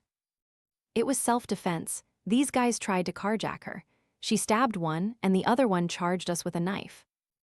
The other officer protested, "Andy, I can't." Sanders grabbed his shirt. "He had a knife, and we stopped a carjacking, understood? Or do you want to join him?" "Andy, I swear to God, Rick, if you rat me out, you better pray they throw me in max prison because I'll bury you alive, understood?" Sanders threatened. The other officer said nothing, quietly turning away from Sanders. "Good," Sanders grabbed the radio. "Dispatcher, I have shots fired. Need EMS involved in a carjacking. Victim is stable, suspect is down." The radio crackled but was unclear. We sat and watched the scene unfold as another patrol car arrived, and then an ambulance. A CSI van appeared at the very end of the video before it stopped. "CSI definitely found the phone," Captain Lang noted. I clicked on the previous video. It was a video of the sky and the road below. Mr. Brown's voice came through. "Praise the Lord, look at that sunset." Indeed, the clouds and sky made for a rather impressive sight. Yellow, purple, blue, all blending together. In front was the city skyline. Another black man was walking on the sidewalk. Mr. Brown called out, "Hey, Francis, beautiful sunset, ain't it?" The walking man, presumably Francis, turned and waved. Suddenly, tires squealed. "What the hell? Francis, watch out!" The man on the sidewalk tried to jump aside. A red sports car suddenly swerved onto the sidewalk, just missing the man, and the camera faced Francis and the car. "Francis, are you all right?" Francis stood up with a limp, grumbling. He slammed his fist onto the car's hood. "What the hell are you doing, you crazy bitch?" The car began to back up. "Oh, no, you don't. Get back here, you crazy little bitch. I need your insurance information. You messed up my leg," he yelled. Mr. Brown chuckled. "You're such a bastard, Francis. Your leg has been messed up for 10 years. Francis was still on the sidewalk, yelling. He pulled out his phone. "I've got your license plate, you bitch. I've got your number." The car was now in the street. Suddenly, the engine revved, and the car sped into Francis, knocking him down. The car continued onto the sidewalk and ran over him with both sets of wheels. "Francis, oh my God." The camera shook violently before the car backed up, running over the man again with both sets of wheels. The car stopped. "What the hell are you doing?" Mr. Brown yelled. The car seemed to be stuck on something, its tires spinning in the mud. A woman staggered out of the car. "Give me that camera, old man. Oh, damn it," she collapsed. "Lord have mercy," Mr. Brown said before the video stopped. I put the phone down, keeping my finger on the screen so it wouldn't lock. I looked at Captain Lang. Her eyes were slightly glazed as she looked at me. "What did they tell you to do with this phone?" I cleared my throat. "They told me to get rid of it. I didn't include it in the report." "Why was the report sent to you and not internal affairs?" she asked. "I don't know, but I locked the phone in my desk drawer before the strike. My commanding officer ordered me to destroy it. I told him I had, but I don't think he believed me," I explained. "And you came here because you're pretty sure your captain and commanding officer don't want this going public?" she asked. I nodded. "I'll call the police commissioner. We'll show him this and get it on the record." She stood up. "Thank you for doing the right thing." I leaned back in my chair as she picked up the phone. Less than 20 minutes later, Commissioner Harris walked in. He was a tall, large white man with sharp blue eyes and a square jaw. "Detective, Captain, I understand you have evidence pertaining to Mr. Brown's case." We showed him the videos. Commissioner Harris nodded. "Well done, Captain. I want you to go to the detectives' precinct immediately, review all the procedures their captain has implemented, and temporarily assume command of that precinct. I'll get internal affairs involved. He will be dismissed at a later date." Captain Lang nodded. "Understood, sir. I'll leave right away." She stood up and shook my hand. "Detective," then left. The commissioner sat down in her chair. "You can give me that phone." I looked at him skeptically. "You'll need gloves first, Commissioner." "Son," he said, leaning forward, "I will fire Sanders, that's true, but I don't want the press seeing any of that, understood? I will ensure Sanders never works as a cop again. He'll even struggle to find a job at a mall." He snapped his fingers. "I cannot let the press know about evidence being hidden in such a high-profile case, understood?" My thumb was still on the phone. I pursed my lips as I subtly moved my finger to the share button. It seemed Mr. Brown's Facebook account was still logged in. I looked at the commissioner. "Sanders is a murderer." Commissioner Harris narrowed his eyes at me. "He's also a police officer, a colleague. His reputation reflects on you, on all of us. I will ensure Sanders does not tarnish this uniform. That is what I am aiming for. That is what you should help me achieve." I pressed share on the first video, keeping my gaze fixed on the commissioner. His eyes remained locked on mine. "Now, if you want to keep your job, you'll hand me that phone." In terms of stress, I had never felt anything worse than this. Not even my first confrontation with a demon compared. But looking back, I wouldn't change a thing. The commissioner couldn't see the screen. He only stared at me. He probably wasn't tech-savvy. He was certainly older, around 50, but it was hard to tell for sure. My finger slid across the post button on the first video. It began to upload. I kept the screen in my peripheral vision, eyes still locked on Commissioner Harris's gaze. I pressed share on the second video. As I did, my left shoulder began to throb. "How do I know Sanders will be fired?" I asked, trying to buy time. The commissioner scoffed. "Because this is the third time. Do you think this is the first time that punk tried to cover for his trust fund niece?" I whistled. The first video was 50% uploaded. Damn it, I should have posted the smaller video first. What else has that girl done? Meanwhile, my shoulder throbbed more intensely, but I tried to endure it. The commissioner rolled his eyes. "Drunk and disorderly, which I don't even care about, but vehicular manslaughter? I don't want to be involved in covering that up. That girl will definitely pay." I looked at the phone, thinking that if I smashed the screen, maybe the video would still upload. It would look like it was damaged, but I hoped it would still work. I picked up a paperweight with my other hand. The first video was done, now for the second.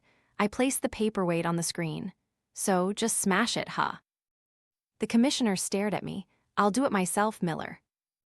When the second video was 50% uploaded, I locked the screen. I slowly handed the phone to the commissioner. He took it, examined it, then tried to unlock it. "What did you do?" I shrugged. "This phone is hard to unlock." I pointed at my finger with the tape wrapped around it. "It has a fingerprint sensor. It locked when we were talking." The commissioner looked at my finger, shrugged, then slowly broke the phone in half. Pieces of glass scattered like sparkling dust in the air. "If you breathe a word about this, I'll fire you immediately, understood? And what about Captain?" I asked. He chuckled. "Captain Lang, don't worry about her. She won't rat you out. She might be straightforward, but everyone has a weakness to protect." I nodded. "All right, Commissioner. It was an honor to meet you. I'll go back to my unit." I took off my gloves and threw them in the trash. The 20-minute drive back to headquarters and my desk felt like 3 days. Sarge clapped me on the shoulder as I walked in. "Detective, I shouldn't have doubted you, but God, you had me worried sick. What did you do with that?" He glanced around, then whispered, "Trash." I looked at Sarge, not wanting to lie. "It's broken in half, if you want to know." He laughed loudly, returning to his desk. I sat down at my desk, waiting until someone in Mr. Brown's family, whose real name was Andre, discovered the 2 new videos uploaded to the deceased man's Facebook page. I started writing an email. I wrote about Sarge, about the orders from my captain. I even mentioned my captain, Captain Lang, and the commissioner. I used the distribution list, absolutely never using the list that sends emails to the entire Boston Police Department. I also included a few reporters I knew and an FBI contact I had met on a federal case a few years ago. I sighed, looking at my phone as a news alert appeared about the video. The headline read, "Boston Police BODYCAM footage uncovers unarmed black man-s murder." Why were newspaper headlines always in all caps? I pressed send on the email. I started to clear my desk, placing my gun and badge on the desk, turning off my computer. I figured I was definitely going to be suspended, so it was better to be prepared. My captain and Captain Lang were arguing in the office. I just took a few pictures of Junior and Marie, some decorative magnets, and my coffee mug. "World's best dad," it said on the back, "until now." Just then, the inevitable sound came. "Miller," Sarge rushed towards me. "You son of a bitch," Sanders lunged, grabbing my collar. I wanted to deal with him first.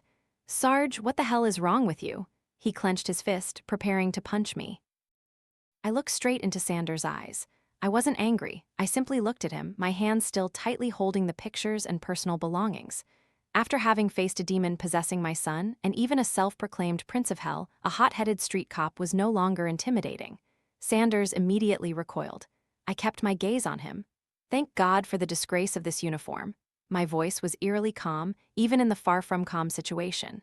"Go ahead and hit me, or even kill me. I don't care. The media would certainly love to hear the story that a whistleblower was assaulted or killed right outside the precinct. Good PR, huh?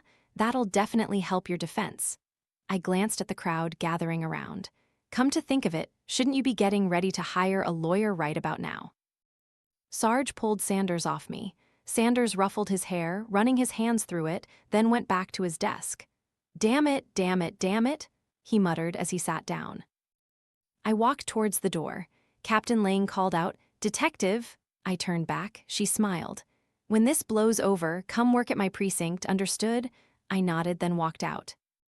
Marie was putting on her jacket and zipping up Junior's coat. "You're quite the celebrity." I shook my head. "Yeah, cop of the year, everyone loves me," I quipped. Marie sighed. "Just be safe, okay? I'll call when Junior and I get to Mom's." "Tell your mom I said hello," I said. "I'll call when things calm down," Marie nodded. "I'll have Junior do online schooling for now so he can catch up. It's convenient." Junior pouted, hugging me tightly. "Daddy, I don't want to go to Grandma's, I want to stay." I hugged my son, squeezing him tight. "I want you to stay too, son, but right now there are some bad cops out there. They might want to hurt Daddy." Junior sniffled, looking at me worriedly. "But you know they can't hurt you, right? You beat that demon, so you're not scared of them." Junior grinned at me. I ruffled his hair. "But those bad guys can hurt you and Mommy, and Daddy can't let that happen, can he?" Junior sniffled again, then hugged me tighter. "Have fun at Grandma's, son. Daddy will call you every day, I promise." I kissed his forehead. Junior nodded. "Yes, Daddy, go beat up those bad cops." I stood up and gave Marie a more passionate kiss than usual. Perhaps this could be the last time I did so. "Ewa," Junior yelled. Marie flinched as I ended the kiss. "Oh, if you keep that up, Junior will have a little brother or sister soon." Junior yelled louder, covering his ears. I chuckled. "Yeah, maybe." I sighed, glancing at Trooper, who was lying sadly next to me's little bed. "Maybe we should get another cat." Junior perked up, excited. Strange, he heard that immediately. Marie looked at me, raising an eyebrow. "You hate cats." I chuckled. "Yeah, but Trooper needs a cat friend, right?" Marie sighed. "When we get back, can we go to the shelter?" I nodded, but this time, we're not naming it Boots, okay? Marie burst out laughing. "Then don't let Junior name it." Junior laughed loudly. "I want to name the cat. I promise I won't name it Boots." I looked down at Junior. "Okay, when we pick one out, you suggest some names, okay? And we'll decide together." Junior gave a bright smile and a thumbs up to me. Outside, the taxi honked. Marie smiled at me as she held Junior's hand. "Jason, I'm proud of you. You did the right thing." She kissed me one last time before she and Junior got into the taxi, which headed towards the airport. The rest of the day, I lounged watching TV, sipping a can of beer, trying to relax. Trooper lay on the sofa, stretched out on my lap. I checked my messages, receiving notifications that Marie and Junior had arrived safely at the airport, and another message informing me they had boarded the plane. I sighed, finally able to get some rest. I turned on the news channel, and our story was on. The female newscaster tried to feign shock, but she was clearly extremely excited to be reporting on this scandal. A shocking pair of videos has been leaked by a Boston Police Department officer. showing Andrew Brown brutally killed as he attempted to provide evidence of a hit-and-run incident. The video also appears to provide direct motive for the murder. Officer Andrew Sanders, who appears in this video. The video appeared on screen, Mr. Brown's face and Sanders' niece blurred, is believed to be involved with the woman driving the car. He had attempted to cover up a drunk driving and hit-and-run incident. Currently, Officer Andrew Sanders and the woman driving the car have been arrested by police. The camera cut to a different angle, and the story continued. Several other officers have been suspended and charged with conspiracy and tampering with evidence. An officer who wishes to remain anonymous spoke out. A distorted voice came through. "I was at the scene. I wish I could have stopped him. I'm glad this happened. Police officers are responsible for enforcing the law. We are not above the law. Some call detective. My name was blurred again. A snitch. That term is for those who report criminals. Police should not treat whistleblowers as if we are criminals. We need more officers like detective. My name was blurred again." I closed my eyes and leaned back in my chair, finally relaxing after a long time. In other news, the terrorist threat made a few days ago by a self-proclaimed Sefi has left many government officials, was all I heard before drifting off. A while later, I woke up to Trooper's whimper. The TV was still playing boring commercials. I sat up. "What's up, boy? Want to go outside?" Trooper sat upright on the sofa, staring at where the TV should have been. Instead, something was blocking it. I must be dreaming again. In front of me were a pair of massive doors. They were double doors, towering, looking like they were made of stone. They were enormous, nearly 10 feet tall and about 12 feet wide, seemingly not fitting in my living room. I walked closer. "Hello?" I asked. No answer, but the pain in my shoulder throbbed again. I placed my hand on the doors and felt them slowly open with ease. Trooper perked up his ears, wagging his tail happily. "Stay here, boy," I instructed. Trooper whimpered, lay down on the sofa, and put his head down. I slowly stepped inside the doors. I heard the voices of several men, several women. The voices echoed through the massive hallways as I walked in. I looked around. The floor, walls, and ceiling were all paved with pristine white marble. The ceiling was at least 40 feet high, possibly even higher. In front of me were a pair of colossal statues. They were statues of a woman or an angel. The statues were exquisitely carved.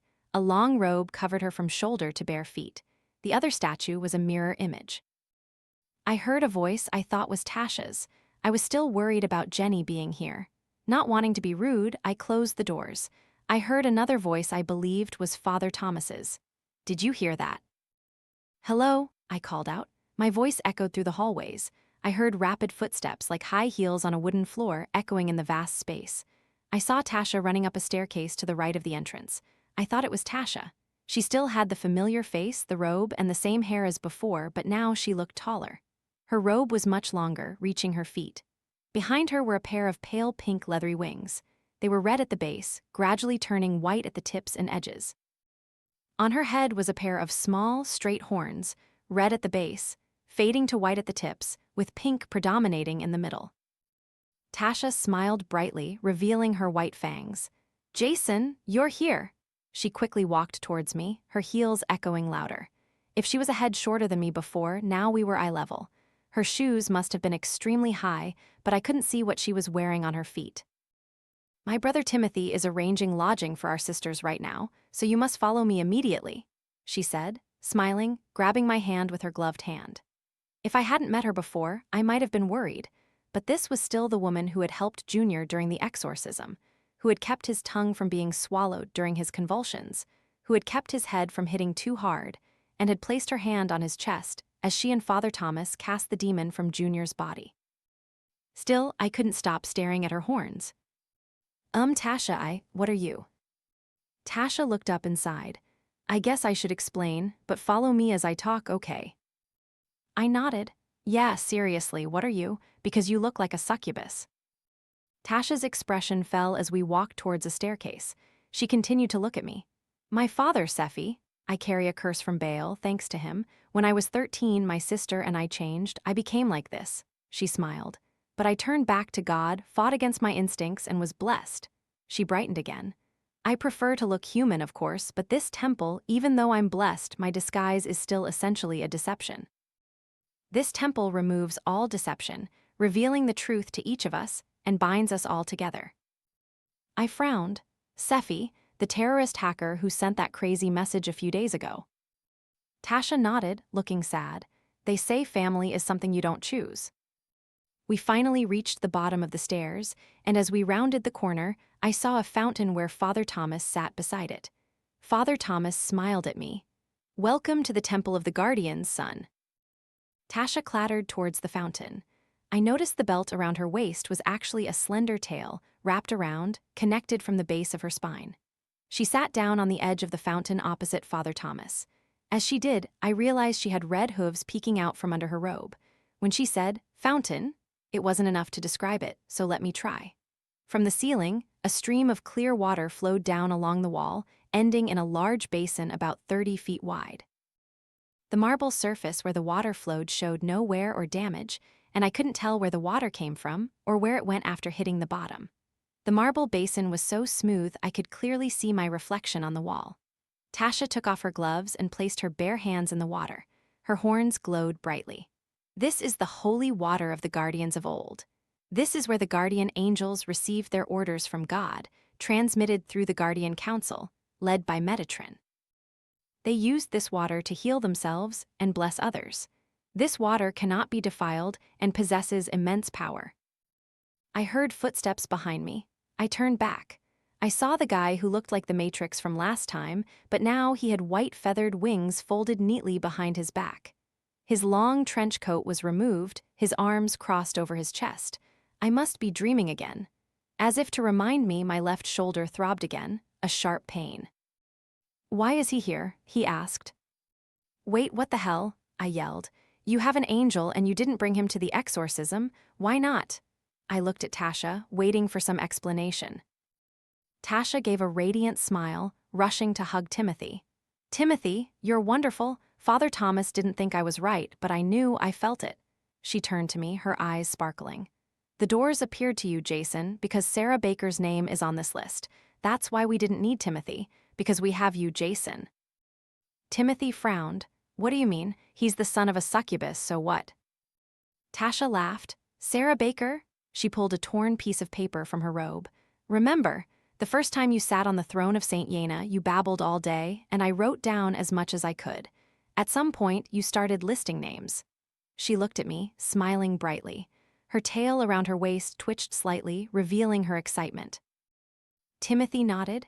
"I remember, but no, I don't really remember. I was speaking in a strange language. That was the first time I tried to listen, but it was all just a mess." Whoa, all right, listen," I interrupted as Tasha looked like she was about to continue. "I need an explanation, everyone." Everyone fell silent, only the sound of flowing water remaining.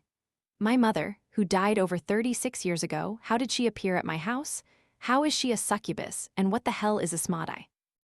Father Thomas rushed to me, his eyes wide, grabbing me. "You saw him, Asmodai, when, where, is he here?" Father Thomas trembled. I shook my head. I dreamt it, it felt so real. My mother was held captive by someone and she looked like a demon. I turned to Tasha. "Like you." Father Thomas released me, trying to regain his composure. "I'm sorry, son, it's just that I've also seen Asmodai, that prince of demons," he sighed. "But I have to tell you this, your mother was led astray when she was young, Jason." His eyes twinkled with sadness, his hands stopped shaking. "She sold her soul to a fallen angel who promised beauty and health, but that promise was full of lies," he said, walking slowly. "She." "Wait, if she sold her soul." I remembered shooting at her, the shadows surrounding her, the strong smell of sulfur. Father Thomas made the sign of the cross over his chest, whispering a prayer. "She is lost, at least for now. All we can do is pray for her soul, Jason. But if Tasha is proof, then a demon can still be saved." Tasha huffed. "I was never a demon." Timothy chuckled. "You just looked like a demon with demon powers." Tasha narrowed her eyes, playfully shoving Timothy. "What do you know? You also have a gift from Father, remember?" Timothy frowned, then looked at the list in Tasha's hand.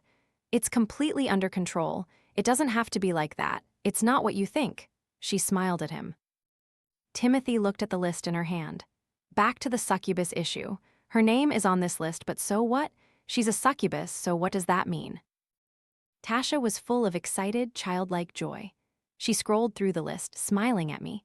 The problem is, this list was supposed to be revealed years ago to help the Guardians mark those chosen by God, but Tasha walked closer to me, her hooves clacking with each step. Every time I tried to find someone, they met an unexpected death. Some were explainable, some were not, as if dark forces found them first. I crossed their names off as I went, but never thought to look for their children. She looked at me, her eyes almost insane with joy. I never thought the gift could be passed on. She placed her hand on my cheek, shaking her head. I went back and forth like some doting. You are the son of Sarah Baker, who is on that list. She was chosen by God but fell before receiving the gift. Timothy looked at me with sympathetic eyes. What gift? Tasha let go of me, walked back to the fountain, flipped a cup near the basin, and filled it with water. She turned back and offered me the cup. If the doors opened for you, Jason, then you are a righteous man, as I thought. I took the cup, looking at the clear water as if there was nothing in it. I looked up at Tasha, skeptical. Tasha clasped her hands, a radiant smile revealing her fangs. Drink it. This suspense is killing me. Father Thomas also took a sip of water from the fountain, nodding at me. It's just cleansing. I've drunk it many times. No side effects. Actually, I don't think it'll do what you think, Lady Tasha, you silly goose. Tasha huffed. You're still too young, Father Thomas. I looked at the cup. Timothy smiled at me. This might explain it. He handed me a small scroll. What's this? I asked. Tasha looked at Timothy with an almost accusing look, yet so gentle it was like she was trying to be cute. It's an edict, Timothy replied, glancing at Tasha, for you from him. Tasha's eyes widened. What does it say? I put the cup down, trying not to drink hastily, then opened the small scroll. I read aloud, those who are corrupt claim to be the peacekeepers of the holy city. The peacekeepers must be cleansed and become righteous again. Corruption will spread if not stopped, or it will collapse under wrath. This task shall be given to Guardian Jason Miller. I stared at Timothy. Sorry, Guardian. Timothy looked at the cup. Drink it. I swore I heard a clattering sound, like Tasha tapping her hooves impatiently on the marble floor. I frowned, picked up the cup. I sniffed it, then shrugged and drank it all in one gulp. I felt dizzy for a moment, then suddenly extremely calm. My whole body felt like it had just had a full-body massage or stepped out of a steam room. I staggered back, feeling my balance shift, and heard a whoosh. The dull ache in my shoulder finally vanished. I rotated my shoulder to check, and yes, it was completely gone. Thank God, Tasha exclaimed joyfully. Timothy, we can restore the temple, she cried out excitedly. Oh, I have to go find the descendants of the people on the list. There's hope. Hope to stop Father and Ragnarok. Oh, I'm so happy. Father Thomas looked shocked. In the name of heaven, she was right. I looked at her oddly. I only took one sip. I don't understand how I'm supposed to clean up the Boston Police Department by myself. They all hate me. Timothy chuckled. I'm sure you can do it, brother. I turned to look at Timothy, about to ask why he called me brother, but as my eyes lifted from the cup, I saw my reflection on the wet marble wall of the fountain. Behind me was a pair of large, soft, feathered wings. They gently lifted and lowered with my breathing. They were angel wings. They were my angel wings. In the past few days, since I got my wings, I've realized being a guardian angel isn't easy. How to put it? It's not a walk in the park, it's more like a sprint. The good news is I now have a bit of a knack for sprinting. Let me give you a small example. As you might guess, I'm currently the most famous cop in the city. That means Marie and Junior are still at her mother's house, and Trooper, of course, has to stay with me, mostly because Marie's mom is allergic to dogs. Trooper and I were walking when I noticed two guys following me. Two guys in hoodies and masks. Not suspicious at all, huh? I turned into an alley and immediately saw two other guys coming the other way, who then also turned and followed. To be fair, at least this gave them a chance. I knelt down and whispered to Trooper, telling him to run home. I don't know if Trooper was more obedient thanks to good training, or if this was a new angelic ability, but I just unhooked his leash, and he ran past the four guys without hesitation. You should have done like your dog and run, you damn snitch. One of my followers spoke, his voice thick with a gangster accent. I shrugged. My friends, I think we can settle this without. The second guy pulled out a gun. Yeah, but I choose violence. Suit yourself, I replied, rotating my neck, preparing. The other two approached with batons in hand. It seemed the plan was to beat me to death, then shoot me. Interesting. The two guys swung their batons at the same time, aiming straight for both sides of my head. I managed to grab both their arms, pulled them together, slamming their heads together. They dropped immediately. The rest happened in slow motion.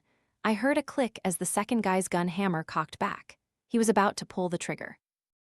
The first guy was still drawing his gun. I jumped, kicking off the left wall of the alley. To say I felt lighter since I got my wings would be an understatement. I jumped nearly 6 feet over the closest guy before delivering a punch to his shoulder. The guy with the gun staggered, bumping into his accomplice, and both fell against the opposite wall. I turned back to look. One of my wings had slipped out of my jacket. I laughed. The guy who'd been talking earlier stared at me as if he'd seen a ghost before I knocked him out too. Luckily, no one would believe him anyway. On my way home, I called in the incident, carefully tucking my wings back under my jacket. The patrol cops could deal with these idiots later. I had other things to do. Timothy might get angry, but I ignored him. He currently had no leadership spirit, especially since the Sophia situation started. Timothy looked 10 years older, clearly not himself to the point where I needed more drastic measures. Hopefully, my little plan would work. If you're curious, Timothy also has a significant other just like me, a petite girl named Sofia Vasquez. She's very cute, though a bit panicked when I met her. I called her from Timothy's phone after the two of us had a little chat. Timothy had faked his death to protect her, fearing that if his father found out, Sophia would be captured and tortured. But having Sophia outside only made Timothy more dejected. He couldn't lead the temple without her, so I took drastic measures. Sephi couldn't reach Sophia if she was inside the temple, and that's where I was taking her today. I had some business at the county jail. Just an old friend, Andrew Sanders. A guard frisked me, luckily only along my sides, not touching my back, then let me in. The perks of being a former cop, or perhaps it was magic, it was hard to tell now. Having wings was cool, but honestly it was quite annoying. I took Timothy's advice on clothing and started wearing long coats, not black ones though. I didn't want to look like I was about to go on a school shooting or something. Tasha had suggested another method, but it sounded too foreign to me. Anyway, if I kept my wings tight enough against my back under my coat, I just looked like a fat guy or someone wearing bulky clothes. Guess wrong, and you might win a prize. Maybe a punch to the face. Ah, an interesting tidbit.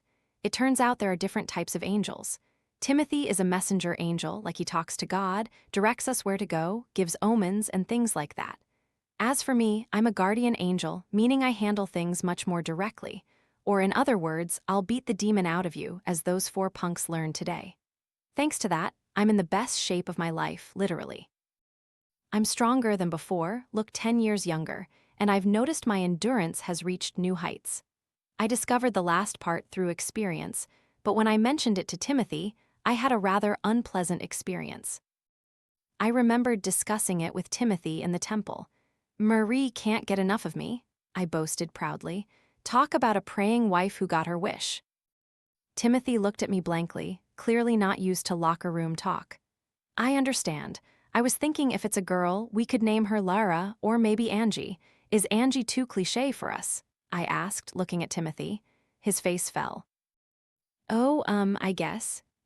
He cleared his throat. There's a small problem with that. I raised an eyebrow. What do you mean? As a guardian angel, you can't have children, Timothy said flatly. My hope for a second child vanished in an instant. But you know what? It's okay. Ah, and here's another downside to being a guardian angel that you'll find interesting. Marie and I were having dinner at her mother's house. I smiled as she looked at me with a knowing look. Jason, hey, what do you think if after dinner we try for another one? I don't know if it was due to the angelic presence, the fact that I looked 10 years younger, or my improved endurance. Either way, Marie was now truly the luckiest wife because she had a new husband without having to divorce or split the children. I certainly don't mind making love to you, Marie, but today I found out I'm shooting blanks. I blinked a little. I was about to say, of course, Marie, I'll try to give you a kid within the next 2 hours, because I didn't want to disappoint her. Wait, what? She shrieked. Since when did you know this? Today, I replied. I was still confused why everything just automatically came out of my mouth in such an unwelcome way. They didn't tell you beforehand, you just heard Timothy tell you this morning, Marie frowned. I was hoping for a daughter, she pouted. I nodded. Me too, to be honest. I wanted another one too, but at least you and I can still have fun, right? Marie raised an eyebrow. Jason, I have a question for you, I asked, my mouth still full of food. Do you find my sister attractive? I've encountered many trap questions like this in marriage. Marie's sister looked almost identical to her, yet she still wanted to hear me say that I didn't find her sister attractive, or that I would never touch her. If she's attractive, and you two look almost identical, how could I find you attractive and not her? Wait, I yelled, covering my mouth with my hand. Marie stared at me, then grinned. You can't lie, can you? She gave a mischievous smile. You can't lie to me, Mr. Angel. She walked closer and sat on my lap. Now, do you want me? I want to die, I grinned. She burst out laughing. That's enough for me to hear. I won't go into detail about what happened next. Let your imaginations fill in the blanks, or maybe you shouldn't, knowing how the internet is.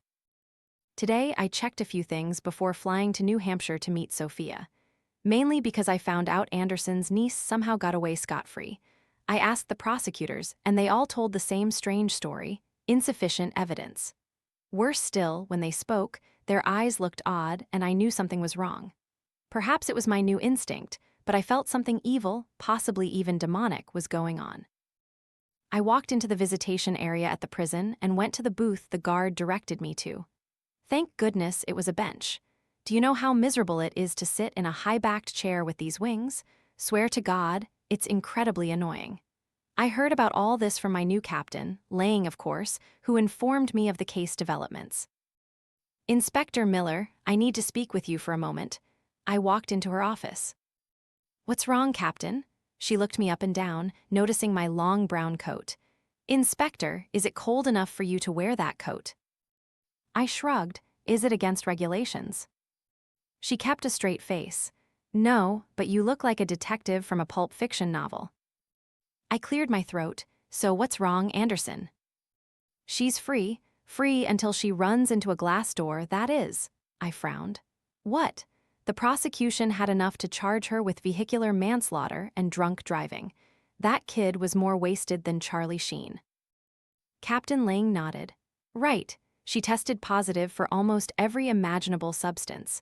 What's even more incredible is that she survived. I frowned. So how did she get off? I'll look into this before I leave. Captain Lang stopped me. One more thing, Andy Sanders. He's still in lockup, but he's adapted strangely. I have sources saying he's running a gang in there. Running a gang? I asked, surprised. Andy Sanders, what gang? Captain Lang frowned. It seems he's leading the Aryan Brotherhood inside. Not only has he taken over, he's also recruiting more people. I know he's a racist, but I didn't expect him to be a full-fledged member of these neo-Nazis. He wasn't, at least not when he was on the force. Maybe a racist, certainly, but no previous ties to any hate groups. Captain Lang showed worry for the first time. This is very concerning. I'll look into it. Captain Lang investigated the prosecution. I only got the same answer: insufficient evidence. When I checked the evidence, I found that any mention of Rebecca Anderson, from her voice and face to her license plate, had all disappeared from the video. Even the leaked news clip was unusable because the stations had blurred her information, and Facebook deleted the video for offensive content. That's why I was sitting in the visitation booth in this prison. Suddenly, Sanders' hand slammed against the glass from the other side as he approached, startling me from my thoughts. I guessed he intended to scare me. He looked at me with wide eyes, a sinister smile. His eyes were sunken, and I wasn't sure if they were always that blue. He sat down and picked up the phone. I also picked up my receiver. He began, "Miller, you old dog, what a surprise. How are you doing?" I looked at him and immediately saw something was wrong with him. He was truly different. How's life in the joint? Wonderful, he said, leaning close to the glass. Every night is a party. You should join us and lose that miserable look. I nodded. Sure, you're friends with the Aryan Brotherhood in there, right? Sanders nodded, smirking. Yeah, I fit right in with those hate-filled bastards. I'm a damn rock star in here, at least to them. His eyes gleamed with a strange madness as he said, I control those bastards. I bet, I said, observing him closely. Your niece got off scot-free. I'm very surprised. Guess you had something to do with it. Me? Oh no, I didn't do anything, but it was a favor for me from a mutual friend. He grinned, a wide, wicked smile. You were warned, Miller. He warned you before you started this mess. He told you to leave it alone. Now I could be sure something was wrong. Who warned me, Sanders? Who are you talking to? I remembered Father Thomas's words about my mother. What have you done? Oh, I haven't done much, Miller. Not yet, but just you wait and see what I'll do. He started babbling, and I saw something dark emanating from him, an aura surrounding him as he clenched his fist. Muscles in his arms and biceps bulged with dark, swollen veins. Maybe if I do well, he'll give me a chance to deal with your mother. I narrowed my eyes. What do you know about my mother? She's burning in hell. He punched straight at the glass, tearing his arm, blood everywhere. Alarms blared, but he still managed to grab me, pulling me closer. His other hand still held the receiver. A group of guards rushed in, trying to pull him off me, but they couldn't budge him. He stared at me, his eyes burning with a strange green energy. I'm going to run this place. I'm going to gather all the hate-filled bastards in here. I'm going to recruit a damn army to tear your life apart, because that's all I need to do to keep doing things like this. I narrowed my eyes at him, sliding my hand onto his hand. And what's your price, Sanders? I crushed a small bag of holy water right in his hand, holding him tight. He recoiled, screaming as the guards rushed to subdue him, but he still wouldn't move. What have you done, Sanders? He sneered, laughing maniacally, then transitioning into a fit of insane laughter, yelling at me, I've made a deal. His eyes locked with mine as if all sound around us faded, leaving only him and me in the room.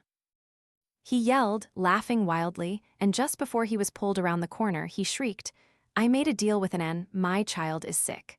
I shouldn't have opened the door. I'm a detective with the Boston Police Department. I've worked here a long time. I was born and raised in Boston. My parents are buried here too. Beyond that, there's not much to say, but last month, everything turned upside down. That's why I think I should tell this somewhere. I have a wife, a child, a dog, and I think there's a cat somewhere in the house. My wife insists on feeding stray cats, so in winter, the cat comes inside, and in summer, it goes outside. I hate cats. A stray cat that gets inside will think it belongs there. Strangely, our dog doesn't hate cats. It's truly the most special dog in Boston. That day, I had a day off, or rather, there was a union strike. They told us we didn't need to come in. I wasn't going to stand on a picket line, so I spent the day tackling the calls my wife couldn't be bothered with. Husbands, you understand that feeling, right? Today's to-do list had one unexpected item: call the doctor. My son, Jason Jr., had been sick lately. He was losing sleep, vomiting, having nightmares. Some days he'd just sit and stare at the wall. I was currently speaking with the third doctor, Dr. Miller. The doctor started, Detective. I corrected him. I'm sure you don't like being called doctor incorrectly either. The doctor sighed, sounding annoyed. Detective Miller. That's right, I replied, gesturing for him to continue. Your son is perfectly healthy, he explained. I rolled my eyes. So what about the vomiting? The vomiting is self-induced, he said. You mean he has an eating disorder or something? I yelled. That's highly unlikely for a 6-year-old. Maybe he's just seeking attention, I muttered under my breath. It was true. I was cursed with a 6-year-old drama queen for a son. What about the other behaviors, the nightmares, the insomnia? The doctor began to explain.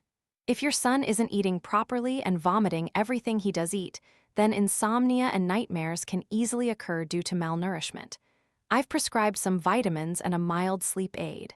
I need to emphasize, very mild. I sighed. So, you're saying I just need to talk to him? The doctor was silent for a moment, then asked, Detective Miller, how much time do you spend at home versus at the office? I grimaced. My wife said that enough, now a doctor too. Depends on whether the mortgage wants to get paid or not. I hear it's due every month. The doctor sighed. This is a case where the child might just need your attention. He might just want to spend more time with you. I recommend you do so. Some parents even bring their children to work with them when they can. I'm a cop. Even sitting at a desk isn't suitable for a 6-year-old to witness. Daddy, why is that lady in fishnets and a black eye in a jail cell? Oh, son, that's because she's a prostitute, and the man who hired her punched her because he didn't want to pay. I sneered. The doctor whistled. I hope that's not real. Something tells me it was yesterday, doctor. Welcome to the real world. I hung up. I hated working overtime just to keep our little farm afloat. If only my grandfather hadn't lost all the family money in the 80s. My grandfather had been a millionaire, maybe even a billionaire, but when Black Monday hit, he was one of the men in suits jumping out of windows. The dot-com bust later wiped out any inheritance I might have received. I closed my eyes and leaned back in my chair. When Junior gets home, I'll make sure to spend plenty of time with him. I remembered my own father. He owned a failing law firm despite his Harvard degree. He struggled to pay the mortgage and find clients. He had a heart attack at 50 and died a year later. Even worse, I always reminded myself that any call could get me shot. I tried not to dig my own grave too soon. The overtime hours I took were desk jobs, and for my wife, I'd been doing more desk work than field work in recent years. That didn't help with career advancement. Still, the recent craziness couldn't be ignored. Yesterday, there was a murder. A guy was found dead in his house, but he wasn't just dead, he looked drained of life. The medical examiner didn't know how to explain it. He looked like a mummy, then someone threw a t-shirt and socks on him, almost as if to mock us. We live in a messed up world, my friends. My phone rang. It was my wife, Marie. Junior, what's going on? This isn't just a normal sickness, Jason, she screamed. I rolled my eyes. The doctor just said he needs attention. I'm going to call a priest, do you understand? This isn't normal. This isn't normal. He told an old woman at the clinic that her husband wouldn't walk out of there again, she shrieked. I sighed. That's terrible, but Jason, he didn't just say that. The doctor came out and looked at her face. It was clear she'd just been told her husband was dead, you understand? This is terrifying. I'm calling the church. I rubbed my forehead. Marie, listen, he's just being mischievous, okay? A kid sees an old lady in the waiting room, and if he's ignorant, he'll say something like that to upset her. He was laughing. I heard Marie's voice as if she was about to cry. What? When she cried, he laughed. He kept saying, he's going to burn so well, and just kept laughing. Jason, I narrowed my eyes. I don't care what you say or what ridiculous excuse you use to justify this behavior. Something demonic has gotten into our son. If you don't call the church, I will. I grumbled. Marie, the church is the last place I want to take our 6-year-old right now, okay? No offense, but have you seen the news lately? Oh, Jason, get out. The other end of the line hung up. I was about to call her back when the doorbell rang. Who still rings doorbells these days? UPS and FedEx stopped doing that a long time ago. They just leave packages on the porch and leave. Regardless, I got up and went to open the door. Standing on my porch was a woman. Calling her a woman truly wasn't enough. She was breathtakingly beautiful, with a face that any supermodel would kill for. I swear to God, if some guys at the station hired a stripper or an escort as a joke, I'd deal with them when I got back. But if this woman was just a stripper, it would be a real waste of talent. She should thank God for this God-given beauty. I opened the door because I'm an idiot. Can I help you? I asked. She smiled, a stunning smile with perfect teeth. Her bright green eyes lit up as she looked at me, one hand gently stroking her auburn hair. Hello. While still taking in the sight before me, I asked again, and who are you? She laughed, her voice as sweet as honey and as warm as campfire smoke. I couldn't describe it better because I was a little dazed. Are you Jason Miller? These days, anyone who comes to your door and knows your name definitely knows too much, unless they're carrying a package. This woman had nothing in her hands, so I started to be wary. Detective Jason Miller, I emphasized. This usually was enough to deter scammers, salespeople, or any uninvited guests. Her eyes sparkling. Detective, oh, she smiled widely. That's wonderful, Jason. Can I come in? It's been a long time after all. I shook my head, blocking her from entering. No, you can't come in, mainly because I don't know who you are, and that's a pretty important prerequisite for entering my house. She frowned, her eyes still sparkling. So you won't let me in for any reason? I shook my head. There are 3 reasons, darling. I held up my hand, index finger raised. First, you're too beautiful, so no matter what you're selling, I'll never have peace with my wife. She blushed. I held up my second finger. Second, I have no idea who you are. She frowned more deeply. I held up my third finger. Third, see reason number 2, now have a good life. With the message clear, I slammed the door shut in her face. Then I locked the deadbolt for good measure. I peeked through the window near the kitchen to make sure she was gone. She stood there for a